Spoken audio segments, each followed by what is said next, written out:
Un jeune chercheur est violemment projeté contre le mur, brisant sa colonne vertébrale. Un homme transformé en épouvantail, une femme détachée de la gravité, un homme perdant un composant vital de son cerveau. Tous ces prix empoisonnés peuvent être à vous si vous mettez la main sur un certain objet spécial. Le voleur est pour le moins confus devant le spectacle qui s'offre à lui.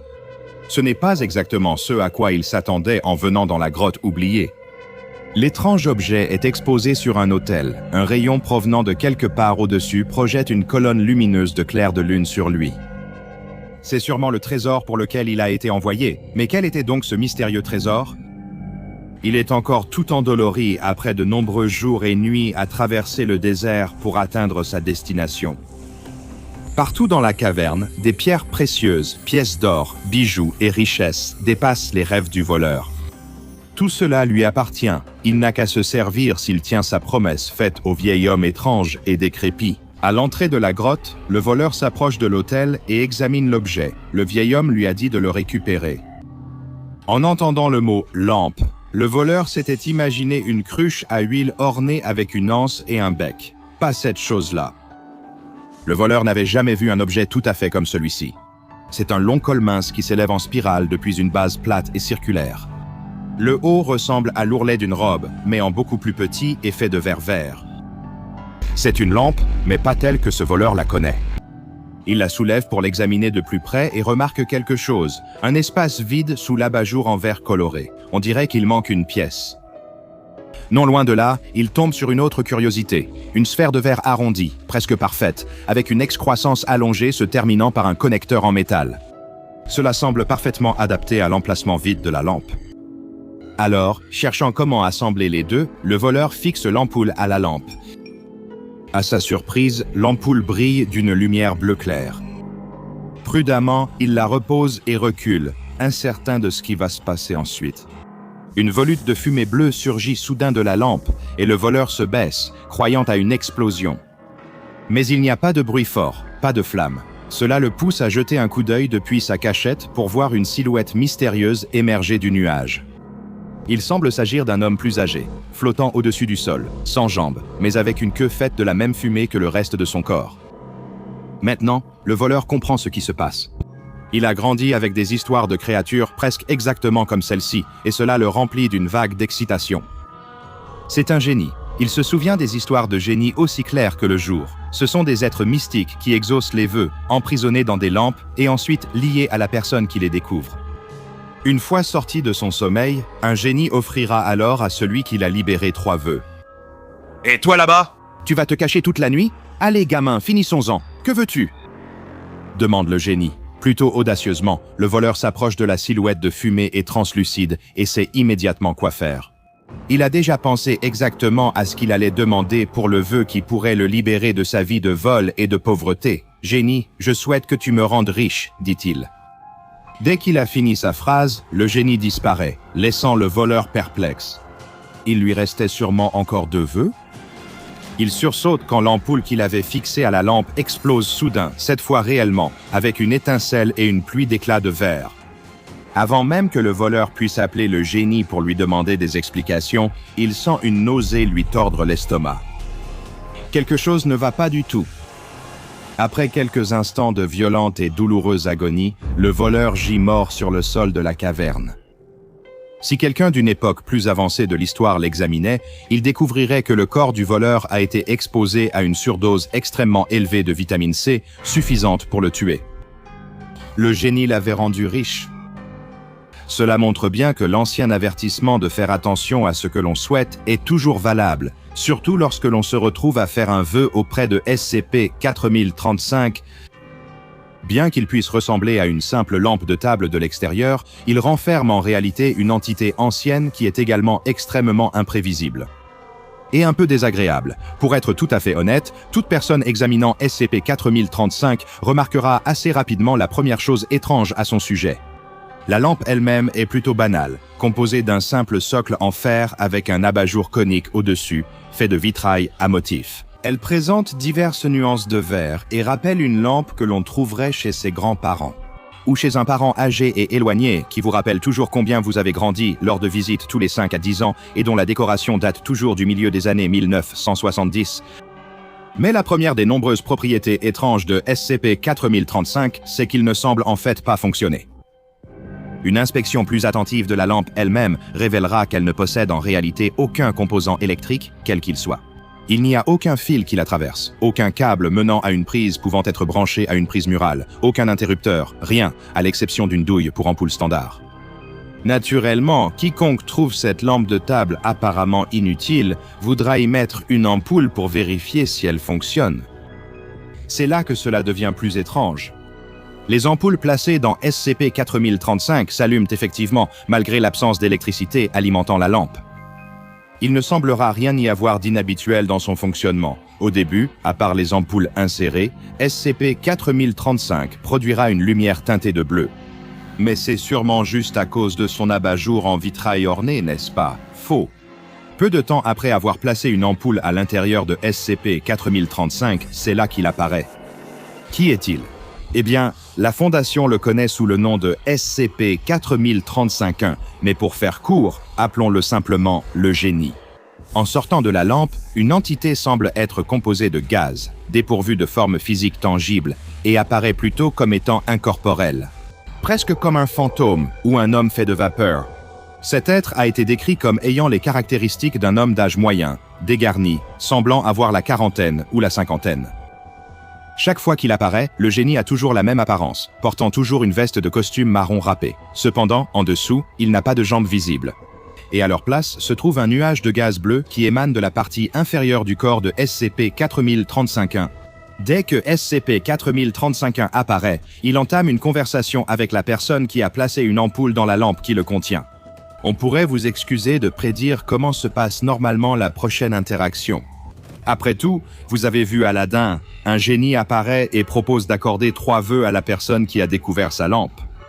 La personne qui formule les vœux doit être très prudente dans la façon d'exprimer ses demandes à l'entité magique.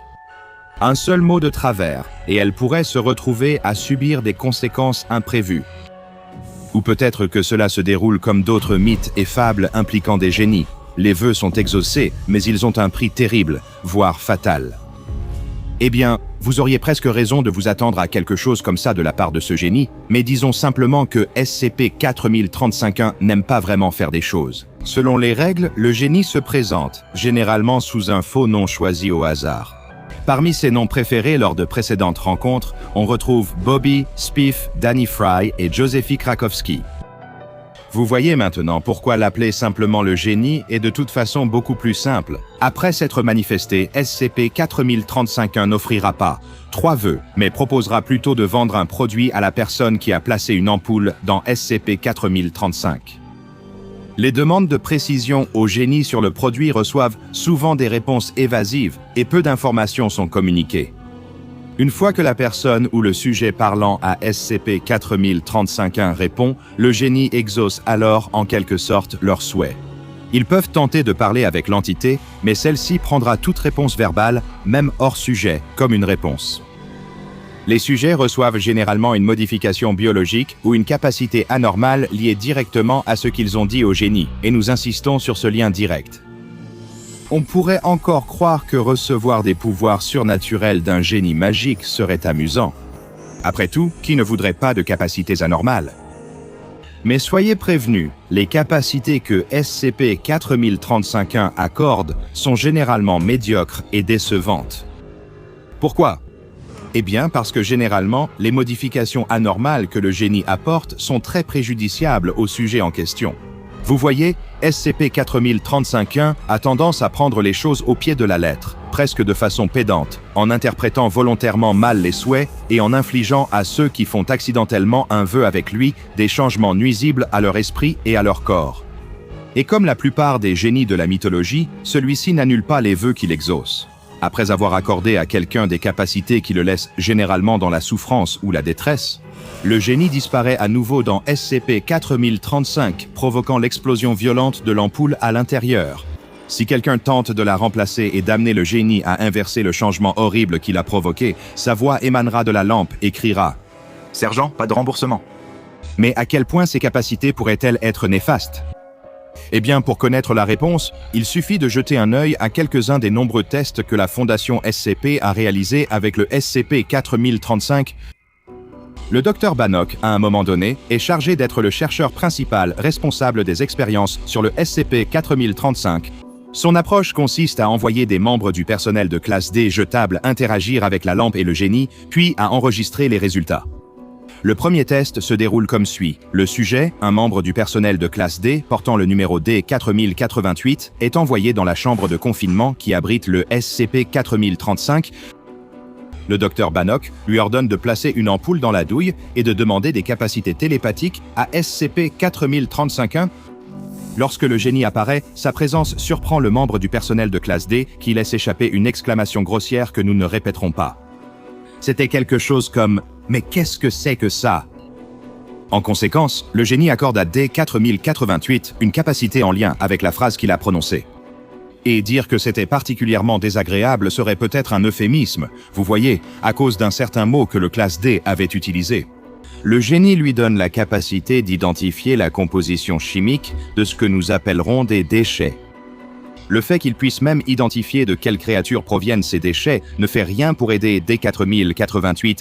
Le sujet n'étant pas satisfait de son nouveau pouvoir, le Dr Bannock est obligé de revoir sa stratégie d'expérimentation après cette première tentative ratée. Avant le deuxième test, il informe le prochain candidat de classe D de ce à quoi il devra faire face en entrant dans la chambre, afin de ne pas être pris au dépourvu à la vue du génie. En conséquence, le deuxième sujet de classe D répète le processus d'activation du SCP-4035 et formule calmement la demande de capacité télépathique qu'on lui a demandé de faire. J'aimerais pouvoir lire dans les pensées. Malheureusement, la façon dont il a formulé sa demande fait que les choses ne se sont pas exactement passées comme prévu. Les tests montrent que ce sujet n'a aucune capacité télépathique. Déçu, le Dr Bannock fait remettre le sujet en détention à la Fondation avec les autres prisonniers de classe D. Cependant, plusieurs semaines passent, et il devient bientôt évident quelle capacité a été accordée à ce détenu. Il croise un autre détenu de classe D, extrait de prison de haute sécurité du monde entier. Ce détenu a un tatouage sur le front. Il s'agit de quelques mots en chinois, cependant, pour l'ancien sujet de test, ces phrases semblent avoir été traduites en anglais et disent « moustache au beurre cubain ». Lorsqu'il révèle l'erreur commise par le tatoueur de son codétenu, le sujet est attaqué et passé à tabac. Cependant, il avait acquis la capacité de lire dans les pensées. Il peut comprendre toute forme d'écriture sur le front d'un être vivant. Un peu de temps passe, et le Dr Bannock se retrouve toujours à lutter pour que SCP-4035-1 accorde des capacités utiles au sujet de test.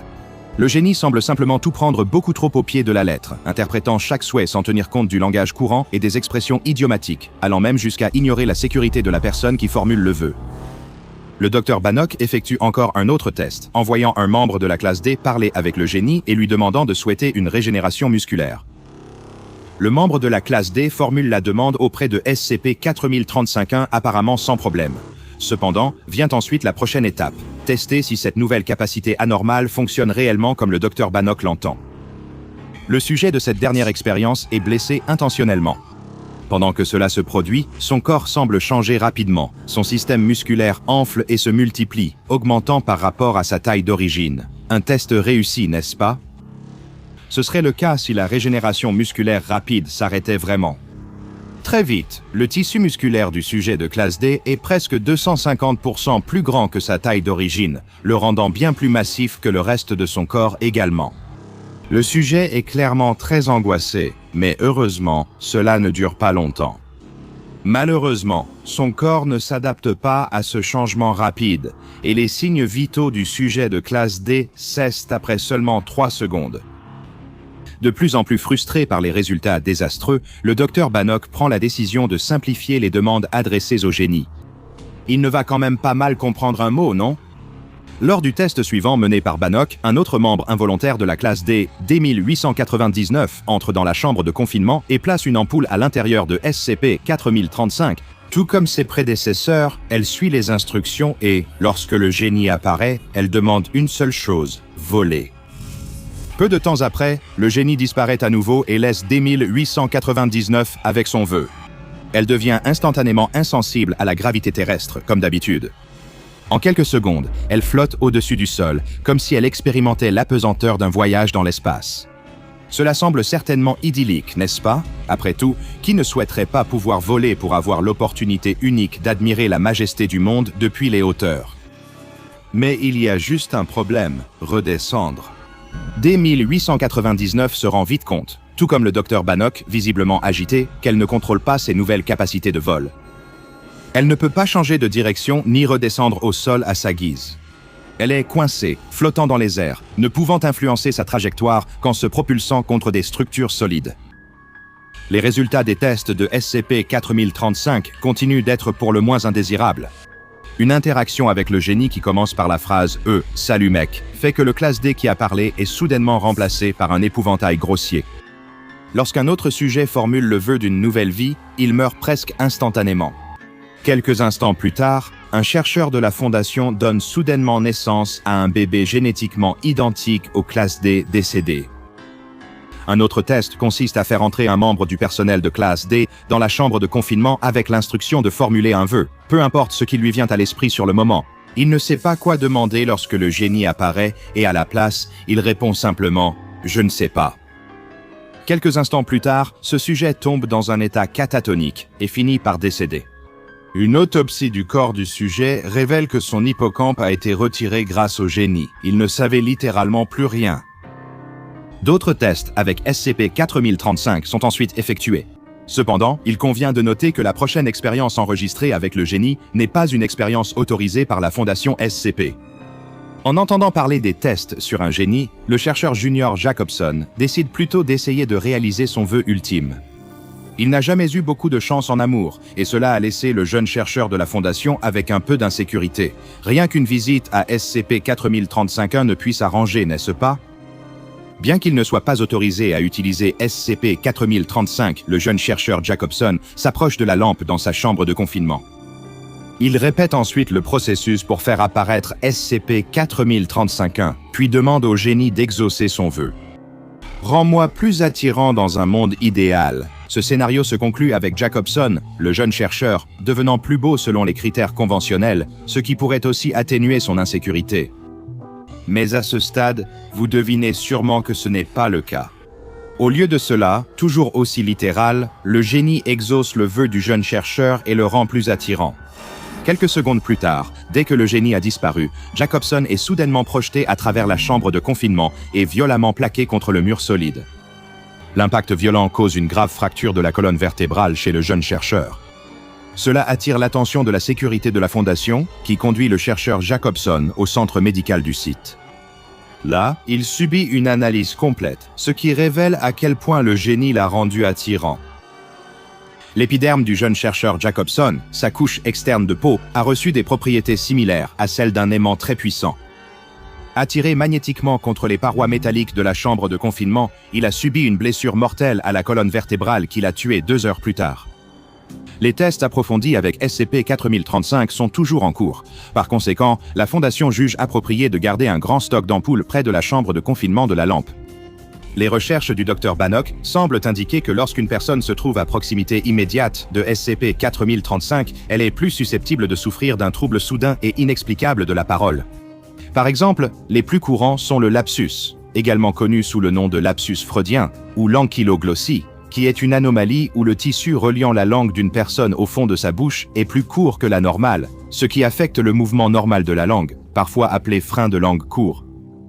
Être plus proche de SCP-4035-1 augmente les chances de subir une forme d'erreur de parole involontaire de 68%. Pour faire court, lorsqu'on parle au génie, le génie n'interprète pas seulement tout de façon intentionnellement littérale et obtuse, mais il influence aussi directement la clarté avec laquelle une personne va formuler son vœu.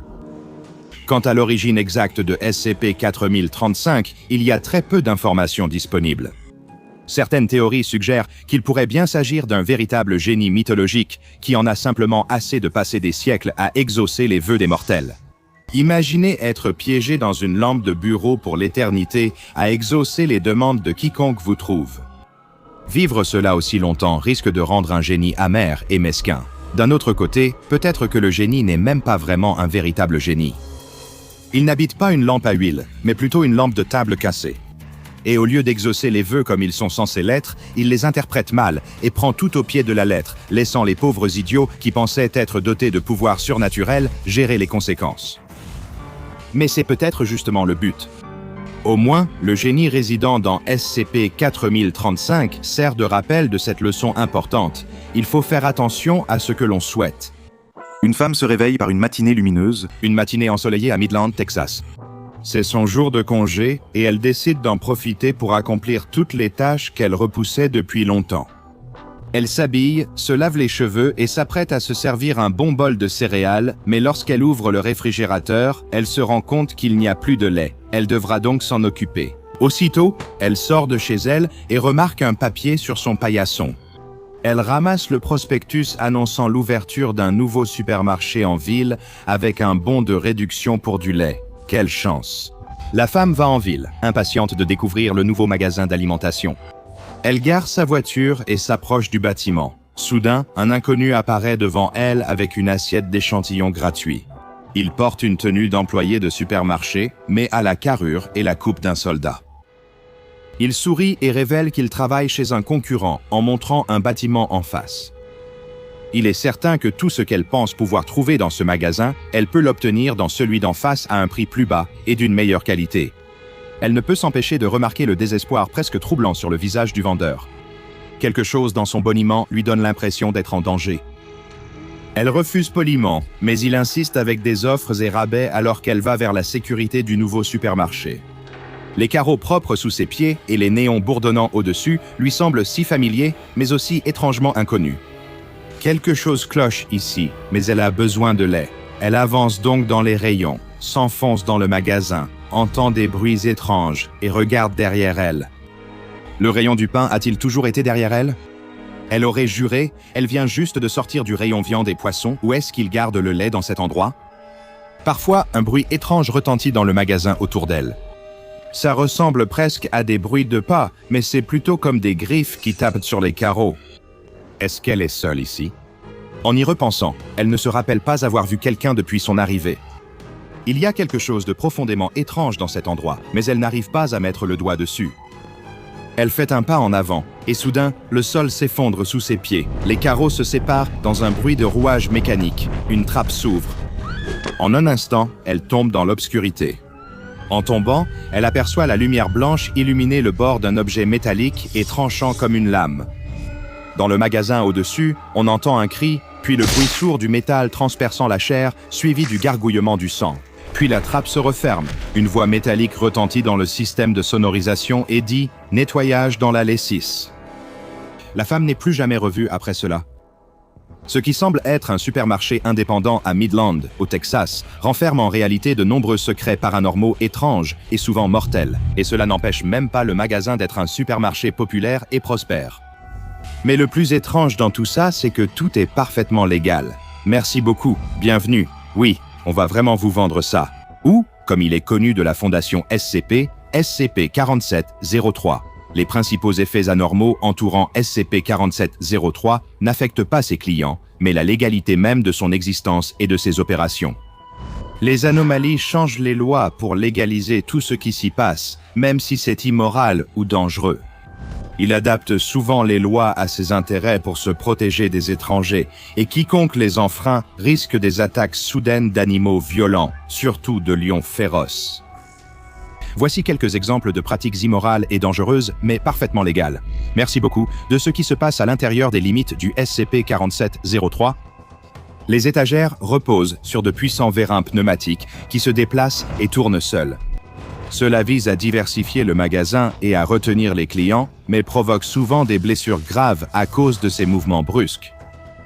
Parfois, ces rangées d'étagères entrent en collision, écrasant tout ce qui se trouve coincé entre elles. Si un enfant se perd ou est séparé de ses parents à l'intérieur du magasin, il est détenu de force. Et le ou les parents ne peuvent récupérer leur enfant qu'en payant soit une somme immédiate de 47,67 $ en espèces, soit en acceptant de se faire enlever définitivement les sourcils par chirurgie laser des follicules. Plusieurs dizaines de mécanismes de trappe sont aussi dissimulés sous le sol à divers endroits du bâtiment. Chacune est déclenchée par une condition étrange et arbitraire, comme dire le mot mercredi ou ne pas dire le mot mercredi. Les déclencheurs sont actualisés quotidiennement et affichés sur le site du magasin en plusieurs langues mortes, dont le latin, le grec koiné, le phénicien et le punique. Chacune de ces trappes s'ouvre sur des puits profonds remplis de divers dangers, comme des pointes, des paillettes ou des serpents vénéneux. Oui, c'est vénéneux, pas venimeux. Les serpents ne sont dangereux qu'ingérés. Cependant, les victimes trouvent qu'ils sont très attirants, ce qui rend la résistance difficile. Une section à l'autre bout du magasin est marquée « Affamé d'économie et de réduction ». Ad bestias, où tous les produits sont clôturés et également soldés à 70% ou plus. Cependant, les produits sont gardés par pas moins de 15 lions affamés. Des cannes à pêche de la marque du magasin, des mécanismes télescopiques de préhension et des drones sont disponibles à la location dans le but explicite de récupérer des articles à distance. Cependant, cela entraînera des coûts bien plus élevés. Donc, vous devrez affronter les lions pour profiter de ces offres incroyables. Il y a environ 5% de chances que, après le passage en caisse, le caissier vous demande de l'embrasser sur les lèvres. Si vous refusez, ils brûleront vos achats devant vous et vous ne recevrez pas de remboursement si vous les embrassez. Il y a une chance sur 3 que le caissier ait une toxine anormale sur les lèvres qui vous fera tomber raide mort instantanément. Et chaque jour, à un moment arbitraire, entre 15h et la fermeture, les lions seront libérés de la section des promotions pour parcourir le magasin et seulement 2 caisses resteront ouvertes. Tous les articles seront gratuits pendant cette période, mais ils devront être scannés un par un. La Fondation SCP explore actuellement les liens entre SCP-4703 et 2 autres anomalies comme SCP-2030 et SCP-1459. La première est l'émission de caméra cachée maudite « Rire, c'est amusant ». La seconde, un distributeur automatique cauchemardesque tuant des chiots et distribuant divers biscuits. Si c'est si dangereux, pourquoi la Fondation SCP ne bloque-t-elle pas l'accès? Oui, on va vraiment vous vendre ça. Malheureusement, à cause de l'effet juridique anormal créé par SCP-4703, la Fondation ne peut pas simplement faire irruption ou contenir physiquement le bâtiment. Alors, à la place, ils essaient de détourner autant de clients que possible du 4703. Pour ce faire, la Fondation a ouvert un supermarché concurrent de l'autre côté de la rue, appelé Superprix Compétitif SARL. Sheldon M. Katz, Esquire, est un avocat et bureaucromancien de la Fondation SCP, un thaumatologue expert dans l'art d'interagir avec des SCP anormalement bureaucratiques. Et il dirige les efforts de l'équipe juridique de la Fondation pour lutter contre SCP-4703, démêler la toile complexe de la légalité autour de SCP-4703. C'est un travail à plein temps, après tout.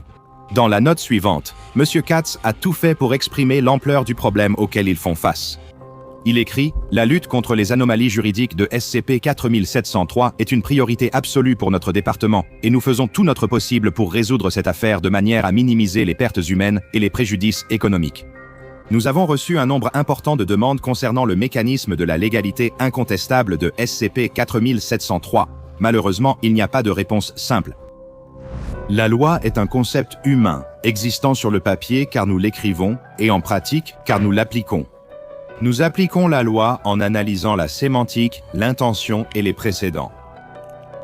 Pourtant, les dangers bureaucratiques comme SCP-4703 ne reposent pas forcément sur de telles choses. En fait, la loi, telle que la plupart la connaissent, a très peu à voir avec la question. La comparaison n'est pas parfaite, mais on peut dire que la loi ordinaire est à la loi anormale, ce que l'arithmétique est à l'algèbre.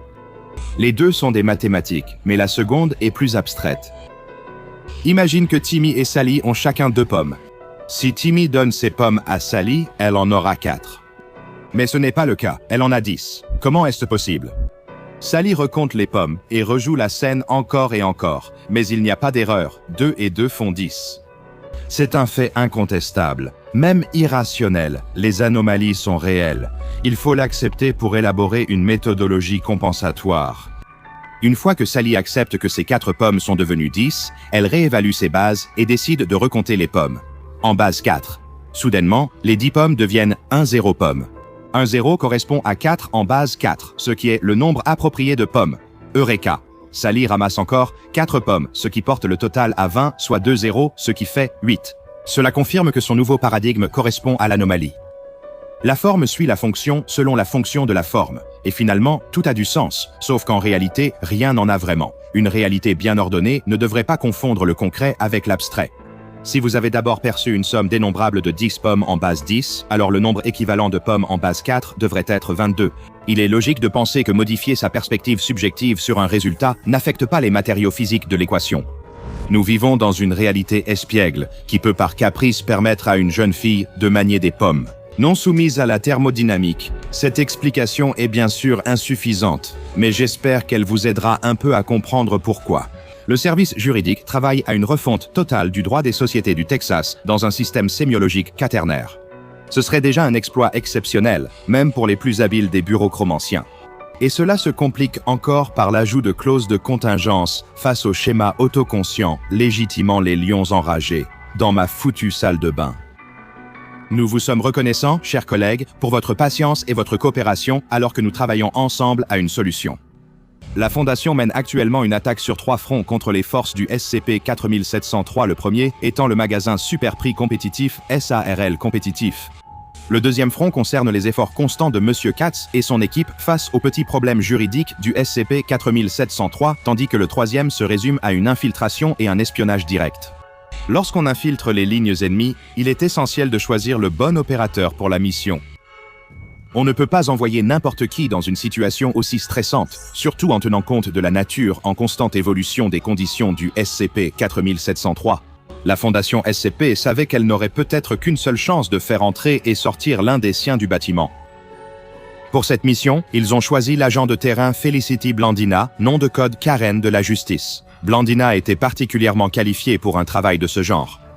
Lors des tests de personnalité menés sur tous les agents de la Fondation pour évaluer leur loyauté, ils ont constamment constaté que Blandina était l'une des agentes les plus obtuses et les plus dénuées de honte de tout le personnel de la Fondation. Lors des déjeuners de groupe, il a souvent été signalé qu'elle renvoyait ses plats en cuisine si elle les trouvait insatisfaisants. Les analystes cybersécurité ont relevé plusieurs de ses publications sur les réseaux sociaux où elle critiquait directement des marques pour la qualité jugée inférieure de leurs produits ou services. Bien que ces qualités aient fait d'elle une terreur pour le personnel du service client de sa région, elles ont fait d'elle la candidate idéale pour contourner la forteresse bureaucratique du SCP-4703. Seul l'agent de terrain Felicity Blandina en serait capable. Envoyée dans le bâtiment avec un coupon expiré en se faisant passer pour une cliente mécontente, elle a parlé au vendeur Daniel Paulson, qui lui a expliqué que son coupon avait été refusé, car il ne s'appliquait que si le bénéficiaire acceptait une castration rituelle par le personnel du SCP-4703. Constatant que l'agent Blandina manquait d'équipement pour la procédure, Paulson a proposé de lui offrir gratuitement l'opération et les parties nécessaires. Trouver un donneur approprié prendrait plusieurs mois, mais l'agent Blandina, suivant les directives de la Fondation, n'a pas été convaincu par cette offre. Elle a insisté, d'abord en le faisant culpabiliser avec des histoires tristes sur ses enfants, puis sur ses luttes contre l'astigmatisme, allant même jusqu'à menacer Paulson de violences physiques. Finalement, elle a apporté le coup de grâce, exigeant de parler au responsable. Réticent, Paulson accepta et mena l'agent Blandina vers une porte près de l'entrée du magasin. Elle donnait sur un escalier sombre descendant dans l'obscurité. En bas, ils trouvèrent une salle de repos semblable à un dortoir de camp de prisonniers, remplie de hamacs occupés par des employés dormant inconfortablement. Paulson informe l'agent Blandina que certains employés du magasin, autrefois de simples civils exploités via des failles juridiques, vivent désormais en permanence dans le magasin. Certains, par exemple, étaient restés après l'heure de fermeture, ce qui avait eu pour conséquence qu'ils deviennent la propriété du magasin pour une durée minimale d'1 an. Paulson lui-même avait participé à une tombola pour une greffe d'abdos et avait finalement gagné une servitude au SCP-4703 qu'il ne pouvait légalement refuser à cause des lois puissantes et anormales du magasin. Alors que Paulson et l'agent Blandina s'enfonçaient plus profondément dans les entrailles de la zone du personnel, ils passèrent devant 11 portes non marquées avant de finalement s'arrêter devant la 12e et dernière. Elle ouvrit la porte et vit des étagères et des boîtes empilées. L'agent Blandina douta que le directeur du magasin soit gardé dans un placard à fournitures au sous-sol, mais Paulson affirma que c'était bien son bureau. Ce faisant, il tira une ficelle au plafond. Cela fit s'ouvrir une paroi de carton en son centre, dévoilant un grand fauteuil de direction tourné vers le mur opposé. Tout en maintenant sa couverture selon laquelle elle voulait simplement une réduction, l'agent Blandina continua et s'approcha du fauteuil. Elle fit pivoter le fauteuil pour mieux voir le directeur et se retrouva face à un cadavre desséché. Sans yeux et toutes ses dents arrachées, la bouche grande ouverte dans un cri silencieux et éternel de terreur, Paulson identifia cet homme comme Monsieur Venancio Aruspis, le directeur de SCP-4703. Paulson aurait confié à l'agent Blandina que son patron était déjà un cadavre, mais cela contrevenait au règlement. L'agent Blandina soupira et grogna. J'aurais dû m'en douter. Paulson rassura l'agent Blandina, elle pouvait faire sa réclamation, le propriétaire finirait par l'entendre. Selon Paulson, le corps, appelé le gérant, fonctionnait presque comme un téléphone, transmettant les messages au propriétaire. Le propriétaire répondait par fax. Les messages étaient cachés dans les boîtes de céréales, seule nourriture du personnel prisonnier de ce cauchemar kafkaïen, et la situation empirait. Mais l'agent Blandina refusa d'abandonner si facilement. L'agent Blandina lui demanda de préciser l'état du directeur. Paulson répondit « Je sais qu'il est légalement notre directeur, et ce qu'il est. Je sais que l'un d'entre nous doit toujours lui dire bonne nuit en l'embrassant à l'heure de la fermeture. Je sais que si on lui dit quelque chose, le propriétaire est au courant, mais le propriétaire semble de toute façon tout savoir de ce qui se passe ici, donc je ne peux pas être certain que ce soit lié. Quoi d'autre? Je sais qu'il est vide, ou creux.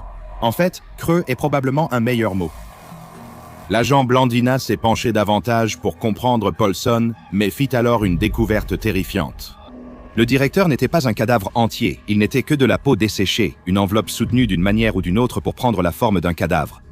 Quand l'agent Blandina a demandé pourquoi Paulson disait « creux » au lieu de « vide », il a expliqué que c'était car on entendait parfois un bruit venant de l'intérieur de la peau. L'agent Blandina, avec sagesse, a refusé de mettre son oreille près de la bouche béante et édentée du directeur et a plutôt introduit le micro dissimulé qu'elle portait dans la gorge de l'enveloppe. Avant que Paulson ne puisse réagir à la situation étrange, des sirènes et alarmes retentirent autour d'eux. Paulson a paniqué, criant que les lions arrivaient et qu'il devait vite se mettre à l'abri. Heureusement, l'agent Blandina s'est échappé avec de légères blessures. Mais peu de temps après son évasion, la légalité du SCP-4703 a de nouveau été restructurée, rendant illégal l'accès aux zones réservées au personnel pour les non-employés. Des experts de la Fondation ont aussi analysé l'enregistrement audio réalisé par l'agent Blandina dans le corps du gérant. Et ils ont découvert qu'en accélérant le son de 75%, il devenait impossible de le distinguer d'un rire humain. En raison de la nature extrêmement étrange de cette anomalie et de ses procédures de confinement, même selon les normes de la Fondation SCP, les classes et désignations appliquées à SCP-4703 sont tout aussi étranges et complexes. La connaissance du dossier et de l'anomalie reste limitée, avec des accès restreints de niveau 2, en raison de l'immense difficulté à garder SCP-4703 caché ou confiné, en raison de sa situation juridique unique, il a reçu la désignation de classe d'objet. Mais c'est là que cela devient encore plus étrange. Le magasin SCP-4703 possède une classe d'objet secondaire rare, truculent. Cette classification est probablement inconnue de la plupart des gens, mais elle est utilisée dans une situation spécifique, lorsqu'un objet est imprévisible et souvent transformateur. Les mesures de confinement doivent être régulièrement actualisées pour s'adapter à ses besoins. Il possède la classe de perturbation de niveau 3 ou classe Kennec, ce qui signifie qu'il a un potentiel de perturbation à peu près moyen, bien que cette perturbation soit probablement limitée à une zone relativement locale.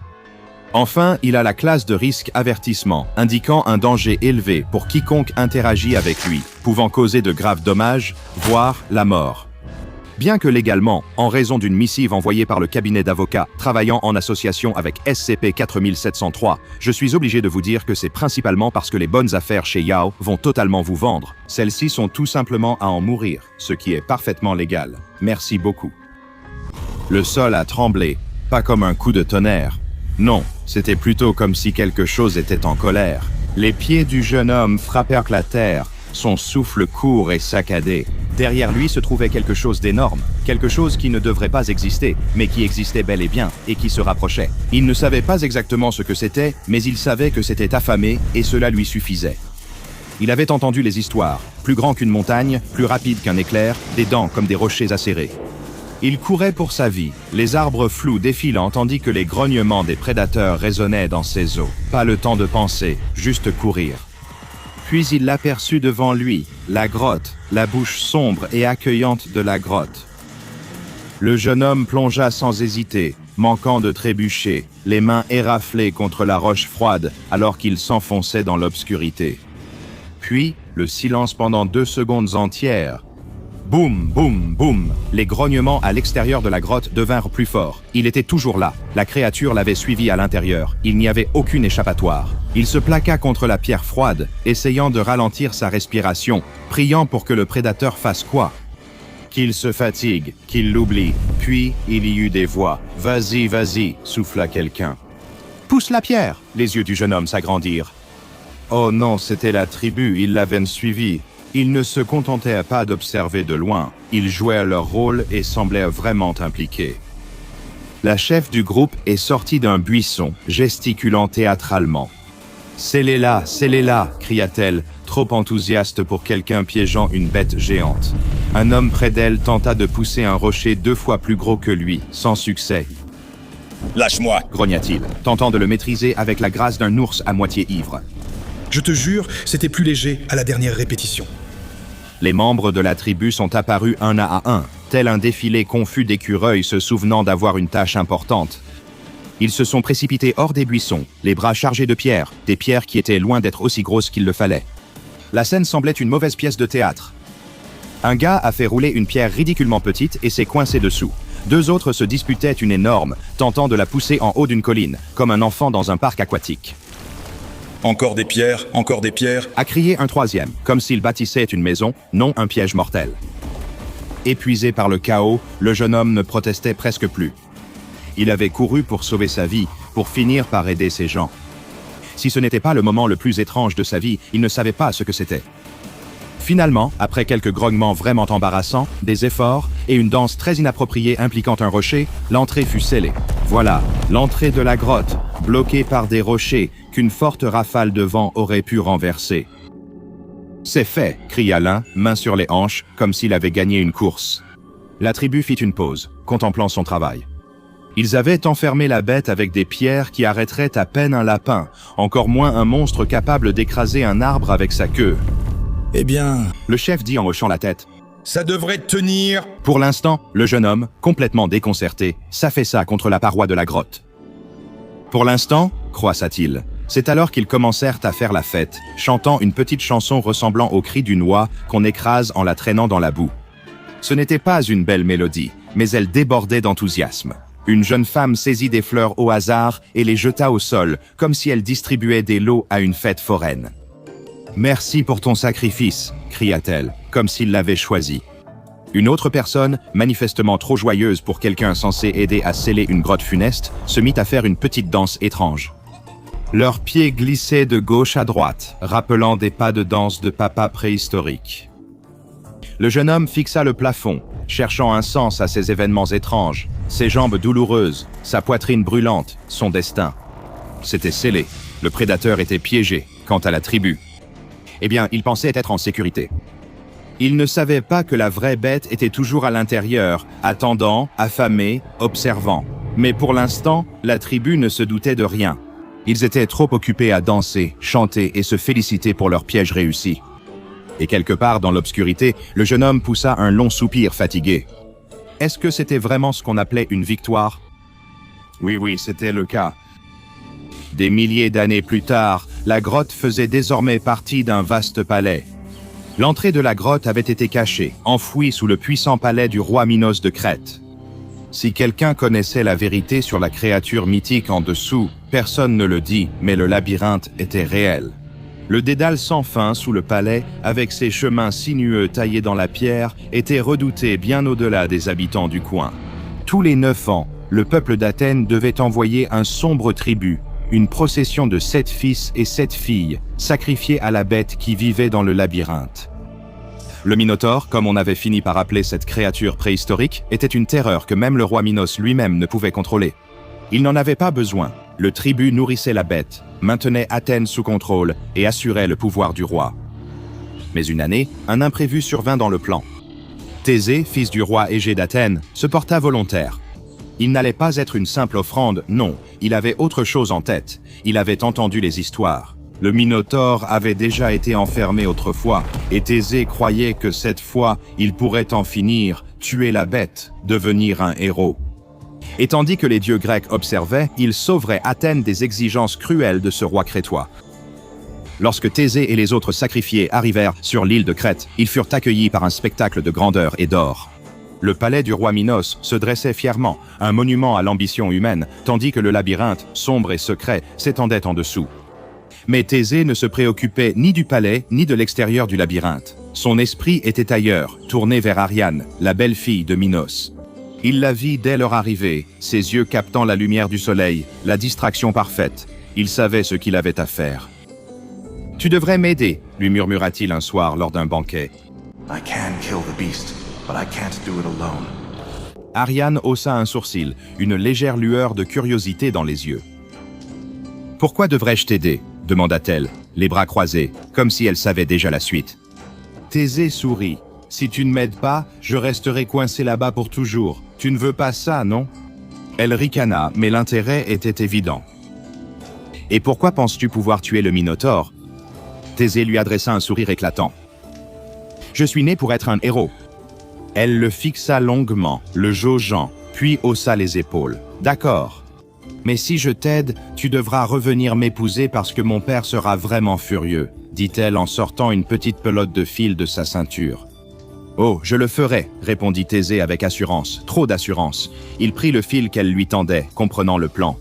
Elle allait l'aider à naviguer dans le labyrinthe, mais plus encore, elle allait lui sauver la vie, et ainsi, grâce à son aide, Thésée s'aventura dans le labyrinthe. Mais remettons les choses au clair. Thésée n'a pas tué le Minotaure. Oh non, selon le mythe, c'est pourtant l'histoire qu'on raconte. Thésée est salué comme un héros qui a tué la bête, et est revenu victorieux, ayant surmonté des obstacles impossibles. Mais ce n'est pas ce qui s'est réellement passé. Ce qui s'est vraiment passé était un peu plus compliqué. Le labyrinthe, tel la danse de la tribu, avait son rythme. Alors que Thésée se frayait un chemin dans les couloirs sinueux, suivant l'écho de ses pas, il comprit que la bête n'était pas vraiment ce qu'on racontait. C'est vrai, c'était terrifiant, immense, et oui, couvert de muscles et de fureur. Mais il n'était pas invincible, il n'était pas imbattable, il pouvait cependant être piégé au cœur du labyrinthe. Le Minotaure se jeta sur lui, les dents claquant, les griffes fendant l'air, et Thésée fit la seule chose qui lui vint à l'esprit. Il courut vite, utilisant le fil qu'Ariane lui avait donné, il se faufila à travers le labyrinthe, zigzagant d'un côté à l'autre, déroulant la ficelle derrière lui comme une traînée de miettes de pain. Il pouvait entendre la bête le suivre. Plus il approchait de la sortie, moins il se souciait de savoir si le Minotaure le suivait. Il avait réussi, il était dehors. Ariane attendait à l'entrée, et dès que Thésée entra dans la lumière, il leva les bras en signe de triomphe. « Je l'ai fait !» cria-t-il. « J'ai tué le Minotaure !» Ariane le regarda, confuse. « Tu as fait quoi ?»« Je l'ai tué », répéta Thésée, plus fermement. Cette fois, il en était sûr. Au loin, un grondement sourd se fit entendre. La bête était toujours vivante, toujours en train d'attendre. Ariane ne dit rien. Elle le fixa simplement pendant un long moment. Mais Thésée avait déjà commencé à s'éloigner, revendiquant sa victoire de héros mythique. Ariane le regarda partir, la pelote de fil pendant mollement dans ses mains. Elle l'avait aidé, oui, mais elle savait la vérité. Il n'y avait jamais eu de héros ici. Quelques milliers d'années plus tard, la Crète, avec ses ruines antiques désormais à peine reconnaissables, avait été pilonnée par la fureur des avions nazis. Mais là où les bâtiments tombaient, autre chose s'élevait. Découverte sous les décombres de l'ancien palais minoen. Quelque chose avait attendu. Il attendait pendant longtemps. Un groupe de soldats nazis fouillait les décombres de l'ancien Grand Palais, à la recherche de butin. Ils ne s'intéressaient ni aux ruines, ni à l'histoire. Non, ils avaient été envoyés pour récupérer tout ce qui pouvait être vendu. Des trésors de la Grèce antique, des artefacts romains parfaits, c'était encore mieux. Mais lorsqu'un soldat renversa un tas de pierres brisées, quelque chose attira son attention. C'était une dalle de pierre de forme étrange, incrustée dans la terre, recouverte de débris. C'était comme si elle avait été oubliée, ou peut-être cachée. « Hé, regardez !» cria-t-il en tirant la pierre avec un grognement impatient. Les autres se sont précipités, espérant tous une telle découverte. L'un d'eux, un peu trop impatient, saisit une pioche et commença à frapper la dalle. Après quelques coups, elle s'est fissurée. Les soldats se sont regardés les uns les autres. Ce n'était pas qu'une tombe. Non, c'était une grande, le genre de tombe qu'on ne trouve pas tous les jours. La porte était massive, faite d'une pierre épaisse et gravée de motifs étranges. « Devrait-on l'ouvrir » demanda un soldat, sa voix ressemblant plus à une question qu'à un ordre. « Pourquoi pas? On est venu jusqu'ici » murmura l'officier nazi en souriant. L'entrée s'ouvrit en grinçant, dévoilant ce qui paraissait n'être que de l'obscurité. Les soldats se sont regardés, ne sachant pas quoi en penser. Ils sont entrés un à un, traînant les pieds, espérant trouver de l'or ou des bijoux, mais sûrement pas ce qui les attendait dans l'ombre. À l'intérieur, l'espace semblait bien trop vaste pour l'entrée, s'étendant à l'infini, comme la pierre. Le tombeau était un portail vers un lieu bien au-delà de leurs attentes. Les murs se refermaient autour d'eux, l'endroit vibrait d'une étrange énergie anormale, mais ils continuaient d'avancer. Que pouvaient-ils faire? Arrivés ici, ils devaient trouver le trésor. L'officier s'impatienta et ordonna d'accélérer. En avançant, leurs lampes vacillaient, leur cœur s'accélérait. En quelques instants, l'un d'eux à l'avant poussa un cri. Un rugissement guttural et terrifiant résonna des profondeurs du labyrinthe. Le corps avait disparu, englouti par l'obscurité. Le reste des soldats se figea, l'air chargé de peur. Mais l'officier refusait d'abandonner si facilement. « On ne partira pas les mains vides. En avant !» cria-t-il, le regard dur. « Peu importe ce que c'est, nous avons des armes. » Un à un, les soldats continuaient à s'aventurer dans le labyrinthe, leur souffle lourd, leurs pas hésitants. Ils ne le savaient pas encore, mais ils venaient d'entrer dans quelque chose qui ne suivait pas les lois de la nature. Un seul homme est revenu vivant à l'entrée. Il est sorti en titubant, le visage pâle, les yeux écarquillés par la terreur. Dans sa main, il serrait des bijoux anciens en or, mais il n'y avait aucune fierté dans sa poigne, seulement une peur brute. Les autres étaient introuvables. « Que s'est-il passé ?» demanda un soldat, sa voix à peine audible. « Il y a quelque chose là-dedans, là » dit l'homme, la voix tremblante. « Une bête. Ce n'est pas comme tout ce qu'on connaît, c'est toujours là-dedans, ça attend. Ne fais pas ça, sa voix a déraillé, n'y retourne pas. » L'officier le fixa, comme s'il venait d'entendre une blague. « Tu veux me dire qu'il y a une bête ?» Il a ri, plus pour lui-même que pour quelqu'un d'autre. « Je ne sais pas ce que tu as vu, mais il y a un trésor là-dedans, et on va le récupérer. » Le survivant secoua la tête. Le sourire du soldat nazi s'effaça. Il sortit son pistolet et le pointa sur le soldat. « Tu vas y retourner, » dit-il, sa voix basse et menaçante. Le soldat se figea, son corps tremblant. « Je n'irai pas, tu ne peux pas m'y forcer. » Sans hésiter, l'officier appuya sur la gâchette. Le corps s'effondra au sol, sans vie. « Très bien, » marmonna l'officier en rangeant son arme. Il commandait clairement. Il se tourna alors vers les autres en haut du tombeau. « Nous emmenons ça en Angleterre, les Apayas. Il perd le prix fort pour des artefacts pillés de Grèce, et cette chose, il fit un geste vers l'entrée sombre. Ça va nous rendre riches, ils vont le vouloir, on va le vendre, on sera des rois. » Et tout simplement, la tombe, le labyrinthe et la bête qui attendait furent emballés et expédiés en Angleterre comme n'importe quel autre trésor. Le butin de guerre, arrivé en Angleterre, n'était pas seulement dans des caisses marquées « fragiles », mais livré dans la demeure extravagante d'un lord anglais très riche. Un homme qui avait passé sa vie à collectionner, non, à sélectionner les plus beaux trésors que l'histoire avait à offrir. Et maintenant, avec la guerre terminée, le butin de la conquête lui appartenait. Ces nouvelles acquisitions incluaient des sculptures inestimables du Parthénon, de la poterie finement ouvragée et surtout la tombe du palais Minoan en Crète. La tombe paraissait banale, un simple coffre en pierre, mais quand le lord l'ouvrit et regarda dedans, ses yeux s'écarquillèrent d'incrédulité. L'espace à l'intérieur était immense, l'ensemble était bien plus grand qu'il n'aurait jamais dû l'être. Ça ne collait pas, c'était comme ouvrir un placard et découvrir un tout nouveau monde à l'intérieur. Évidemment, le lord n'allait pas plonger dans ce mystère sans un peu de panache. Il décida que cela nécessitait une véritable équipe, alors il engagea les meilleurs et les plus brillants, électriciens, ouvriers, plombiers, finis ces bêtises d'amateurs. C'était un homme de goût, il avait de grands projets pour le tombeau. « Faisons-en une véritable exploration », déclara-t-il en désignant le labyrinthe. « À l'intérieur, nous poserons des lignes électriques, des ampoules au plafond et un joli lustre juste pour le style. Ce sera un espace de vie très moderne. » Il laissa naturellement la porte d'entrée grande ouverte. Qui oserait le voler? Sa maison était pratiquement un musée. Il pouvait faire confiance au personnel et donc, l'équipe s'est mise au travail. Ils ont tendu des fils dans les couloirs et installé des ampoules au plafond comme dans un salon. Ils ont même trouvé un curieux petit filet d'eau traversant les murs. « Ah !» a dit le contremaître en se frottant les mains avec joie. « Un peu de plomberie rendrait ça plus impressionnant. Allez, installons des tuyaux ici. » Ainsi, l'eau n'endommagerait pas le matériel électrique. Il maîtrisait la situation, ou du moins le pensait-il. Alors que l'équipe commençait à installer les tuyaux dans les murs, l'atmosphère devenait de plus en plus lourde.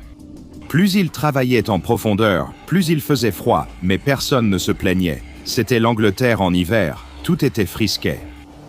C'est alors qu'ils l'ont entendu, un grondement sourd, venant des profondeurs du tombeau, quelque chose qui grognait. Au début, ils n'y ont pas prêté attention. Peut-être les tuyaux qui bougeaient, les murs qui travaillaient, mais non, le bruit s'amplifiait. Le contremaître leva la tête. Nom de Dieu, qu'est-ce que c'était? Sa voix, à peine un murmure. Le bruit fit lâcher son carnet au contremaître, qui s'enfuit en courant. L'équipe s'est précipitée pour tout ranger, mais il était trop tard. La bête est apparue, avec des griffes, des crocs et une faim qu'aucun humain ne pouvait satisfaire. La plupart des membres de l'équipe n'ont même pas atteint la porte. Quand le dernier s'est enfui, la bête avait déjà pris sa proie. Un par un, les ouvriers étaient éliminés, leurs cris étouffés par les épais murs de pierre. Un seul homme, un jeune charpentier, a réussi à s'échapper. Il courait, les jambes en mouvement, le cœur battant fort. Lorsqu'il atteignit l'entrée, il se jeta contre la porte, la scellant de toutes ses forces. Le lord, qui sirotait un brandy dans le jardin tout proche, s'approcha en flânant, ajustant nonchalamment son gilet.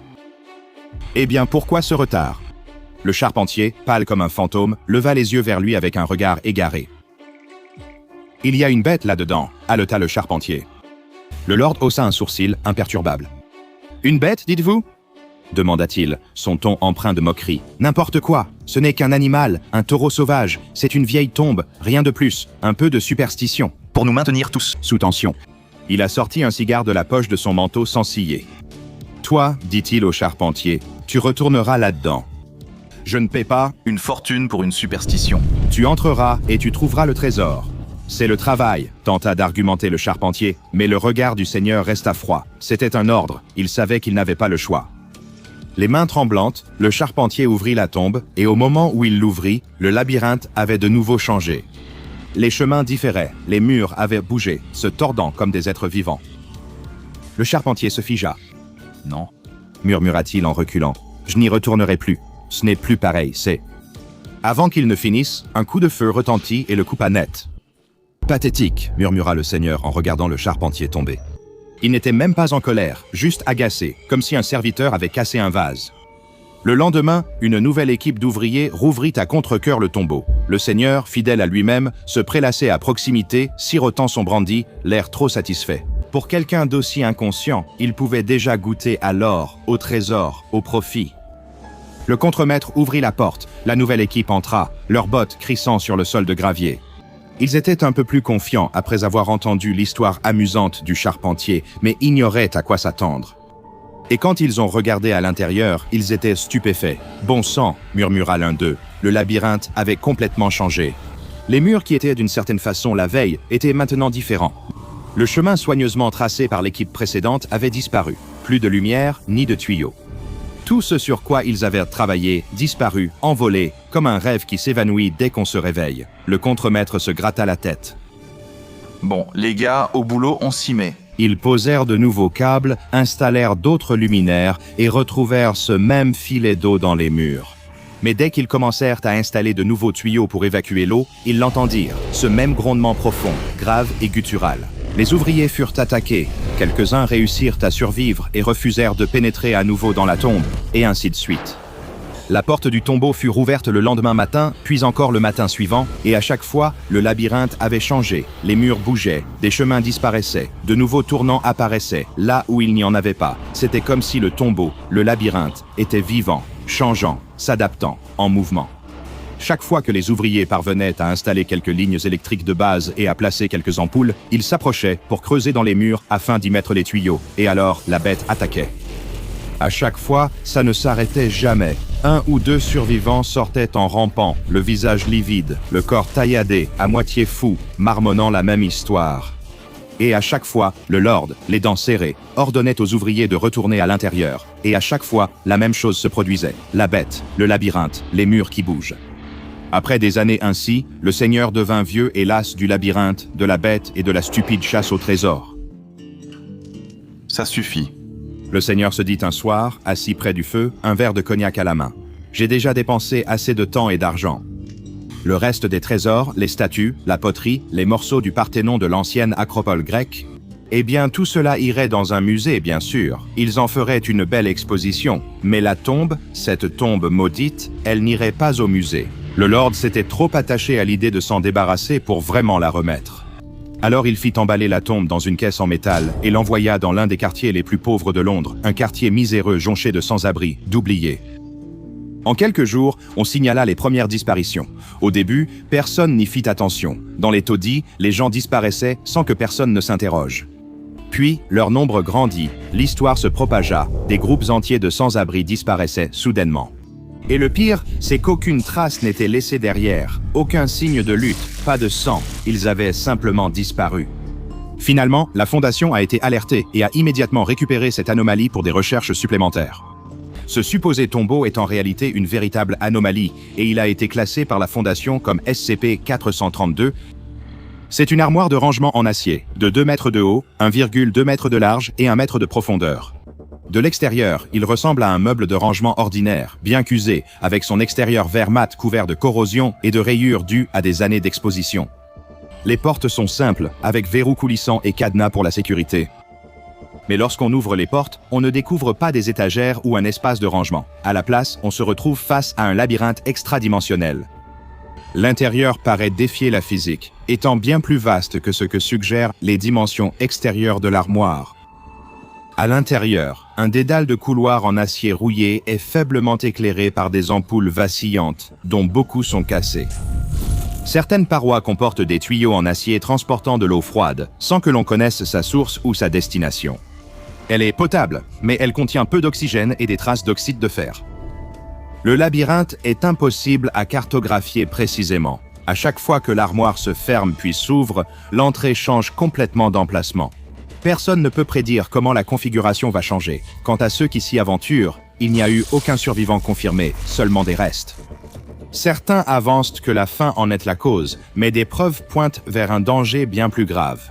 SCP-432-1, une grande entité prédatrice qui habite le labyrinthe. Son espèce exacte reste inconnue, mais elle est responsable de la mort de plusieurs membres du personnel. Cette anomalie ne se limite pas à son danger. La technologie, les GPS, les téléphones et les appareils télécommandés cessent de fonctionner après 20 mètres dans le labyrinthe. Seules les transmissions radio à gain élevé fonctionnent encore, mais elles subissent de fortes interférences en s'enfonçant dans le labyrinthe. Plusieurs expéditions ont été envoyées dans le SCP-432 avec du personnel de classe D dans le but de cartographier l'intérieur, mais les progrès ont été lents et dangereux. Toute expédition requiert l'accord d'au moins 2 membres du personnel de niveau 4. Ce que nous savons, c'est que l'armoire a été construite au début des années 1950, mais les artefacts récupérés dans le labyrinthe remontent à des périodes bien antérieures.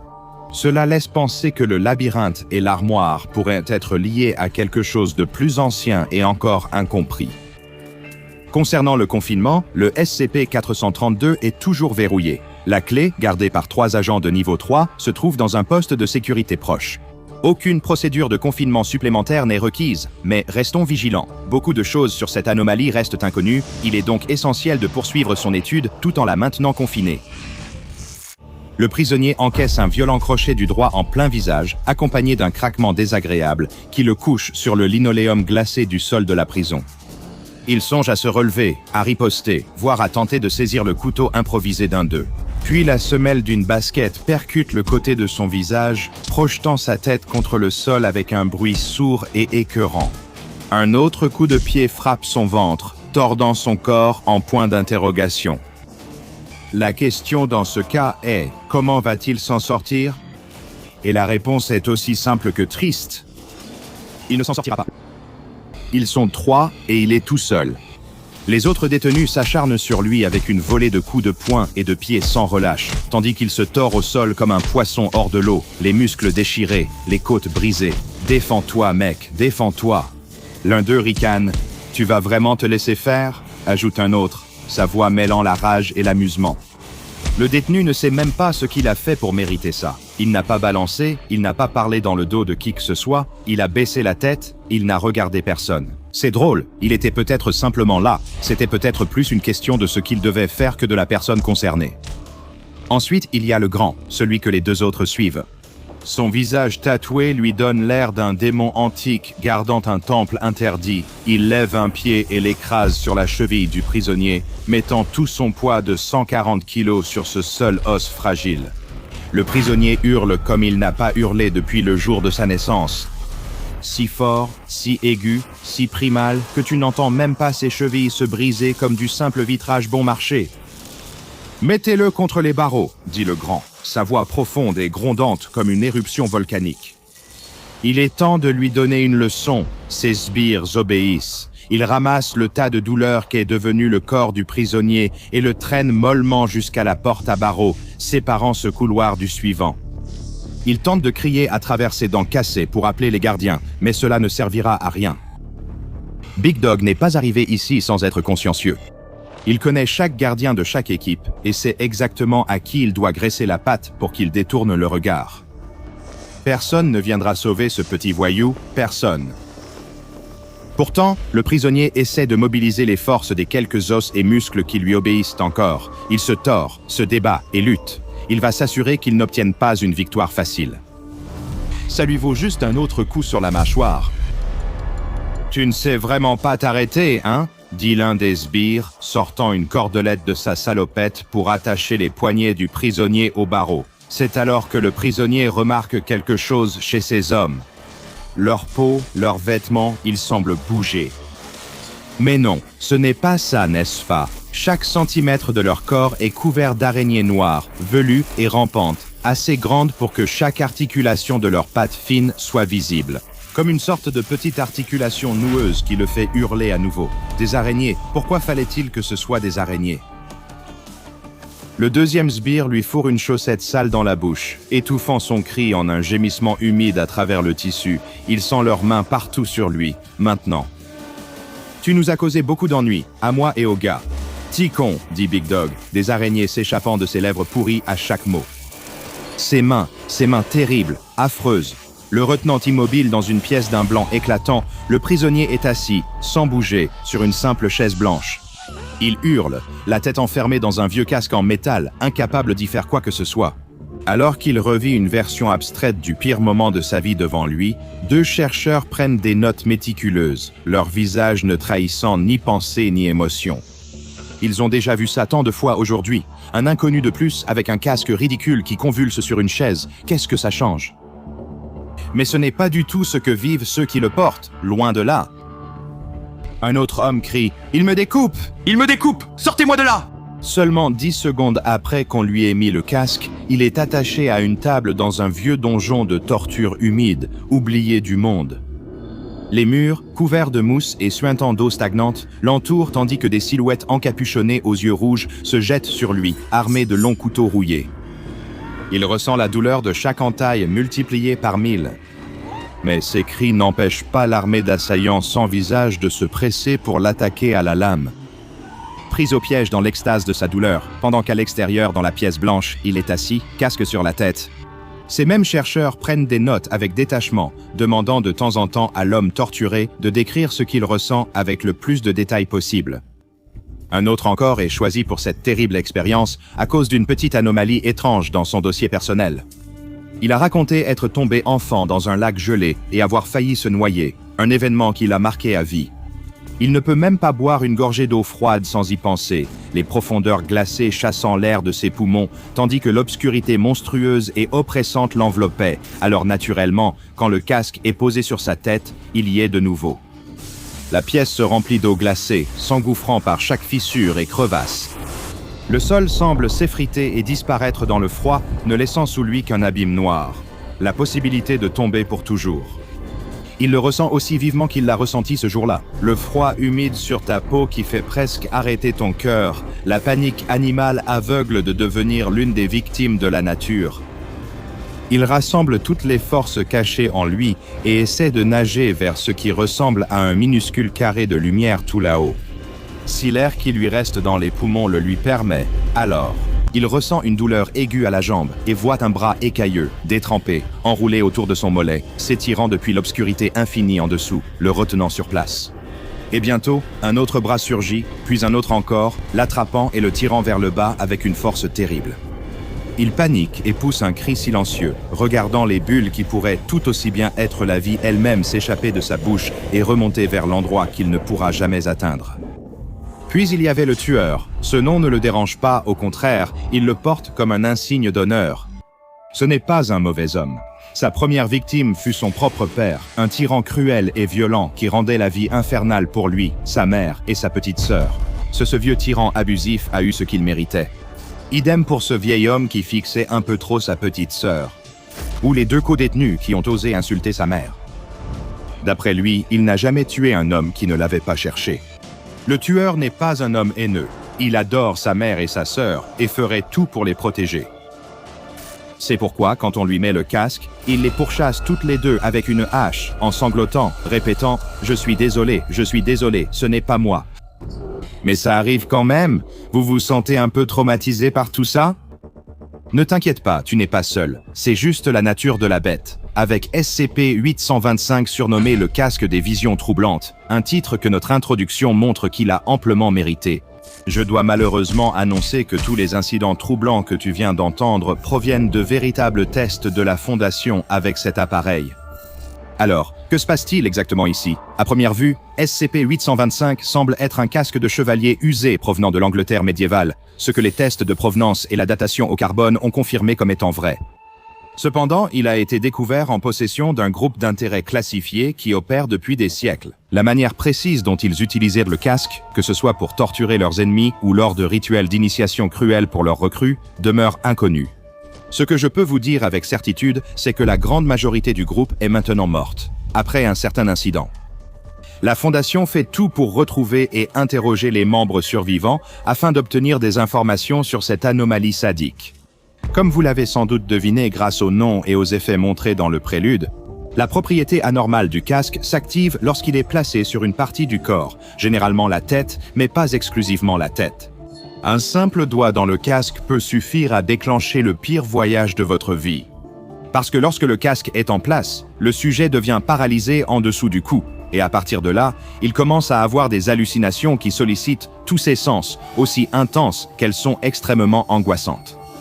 Pendant les hallucinations, tous les sens, sauf l'ouïe, seront déconnectés du monde réel, et même les sons provenant de la réalité sembleront étouffés et lointains comparés au réalisme des hallucinations. Celles-ci continueront tant que le casque restera en place. Et bien que ce facteur ne semble pas constant dans chaque test, le casque semble capable de s'infiltrer dans l'esprit de ses victimes et de découvrir leurs plus grandes peurs et angoisses, qui deviendront le centre de l'expérience infernale qu'il procure. L'un des seuls points positifs concernant le casque est qu'il ne cause jamais de dommages physiques, et pourtant, il est responsable de plusieurs décès. Après avoir subi les effets du casque, surtout en cas d'utilisation prolongée, la victime est susceptible de souffrir d'un trouble de stress post-traumatique sévère. Pour avoir été forcés de vivre leur pire cauchemar.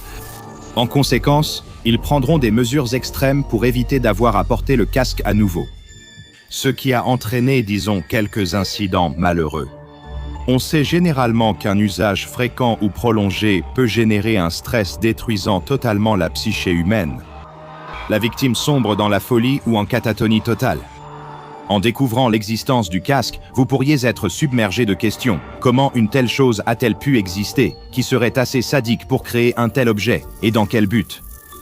Pour de nombreuses questions pressantes, peu de réponses existent, mais une me hante depuis que j'ai découvert cet outil maléfique.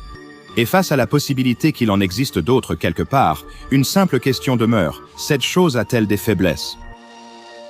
Et à ce sujet, j'ai effectivement quelques réponses. Après des études de cas effrayantes dans la première partie de la vidéo, une autre série fascinante de journaux de test existe. Je vous les ai cachés jusqu'ici, ceux cherchant des failles dans cette armure métaphorique. Et à mon humble avis, en tant que chercheur sur l'anormal, ce sont les tests les plus intéressants de tous, après avoir observé les tests précédents. Les chercheurs de la Fondation voulaient savoir si les effets du casque sont universels, ou si l'intelligence et l'imagination de la victime agissent en fait comme une sorte de sceau pour le sombre pouvoir de manipulation mentale du casque. Un sujet de classe D atteint de musophobie, affichant aussi de faibles scores aux tests d'intelligence et d'imagination abstraite de la Fondation, a été choisi comme prochain cobaye du casque aux visions troublantes. Lorsque les chercheurs lui ont demandé de décrire ce qui lui arrivait, la voix métallique à l'intérieur du casque a crié qu'il était piégé dans une pièce avec un grand nombre de rats, exactement comme prévu. Lorsqu'un des chercheurs lui a demandé si les rats le mordaient, il a répondu « non ». Mais attendez, maintenant ils le font. Étrange, pensèrent les chercheurs. Étant donné à quel point les hallucinations étaient habituellement incroyablement vives et bouleversantes, pourquoi les rats ne le mordaient-ils pas dès le début? À moins que le simple fait d'introduire cette idée dans l'esprit du classe D peu imaginatif soit ce qui l'a fait se manifester dans la vision, le pouvoir de la suggestion et de l'action. Ils ont choisi de tester cette théorie en ajoutant d'autres hypothèses désagréables. Les rats sont-ils plus gros que la moyenne? D14 833. Est-ce qu'on te retient pour que tu ne puisses pas te défendre? D14 833. Es-tu enfermé dans une petite boîte semblable à un cercueil pendant que les rats remontent sur toi? D14 833. As-tu remarqué que les rats préfèrent attaquer tes yeux et ton entrejambe? Ils se sont sans doute un peu trop emportés à la fin. Mais cette expérience, aussi peu éthique soit-elle, a tout de même fourni des informations précieuses. Après chaque suggestion, le scénario devenait une réalité pour le classe D piégé dans l'hallucination. Même s'il n'était pas assez intelligent ou anxieux pour y avoir pensé lui-même. L'imagination de la victime était donc réellement une limite pour le casque. Après cela, les chercheurs de la Fondation étaient impatients de découvrir quelles autres limites ils pourraient trouver. Une question est apparue. La sédation pouvait-elle influencer les pouvoirs du casque?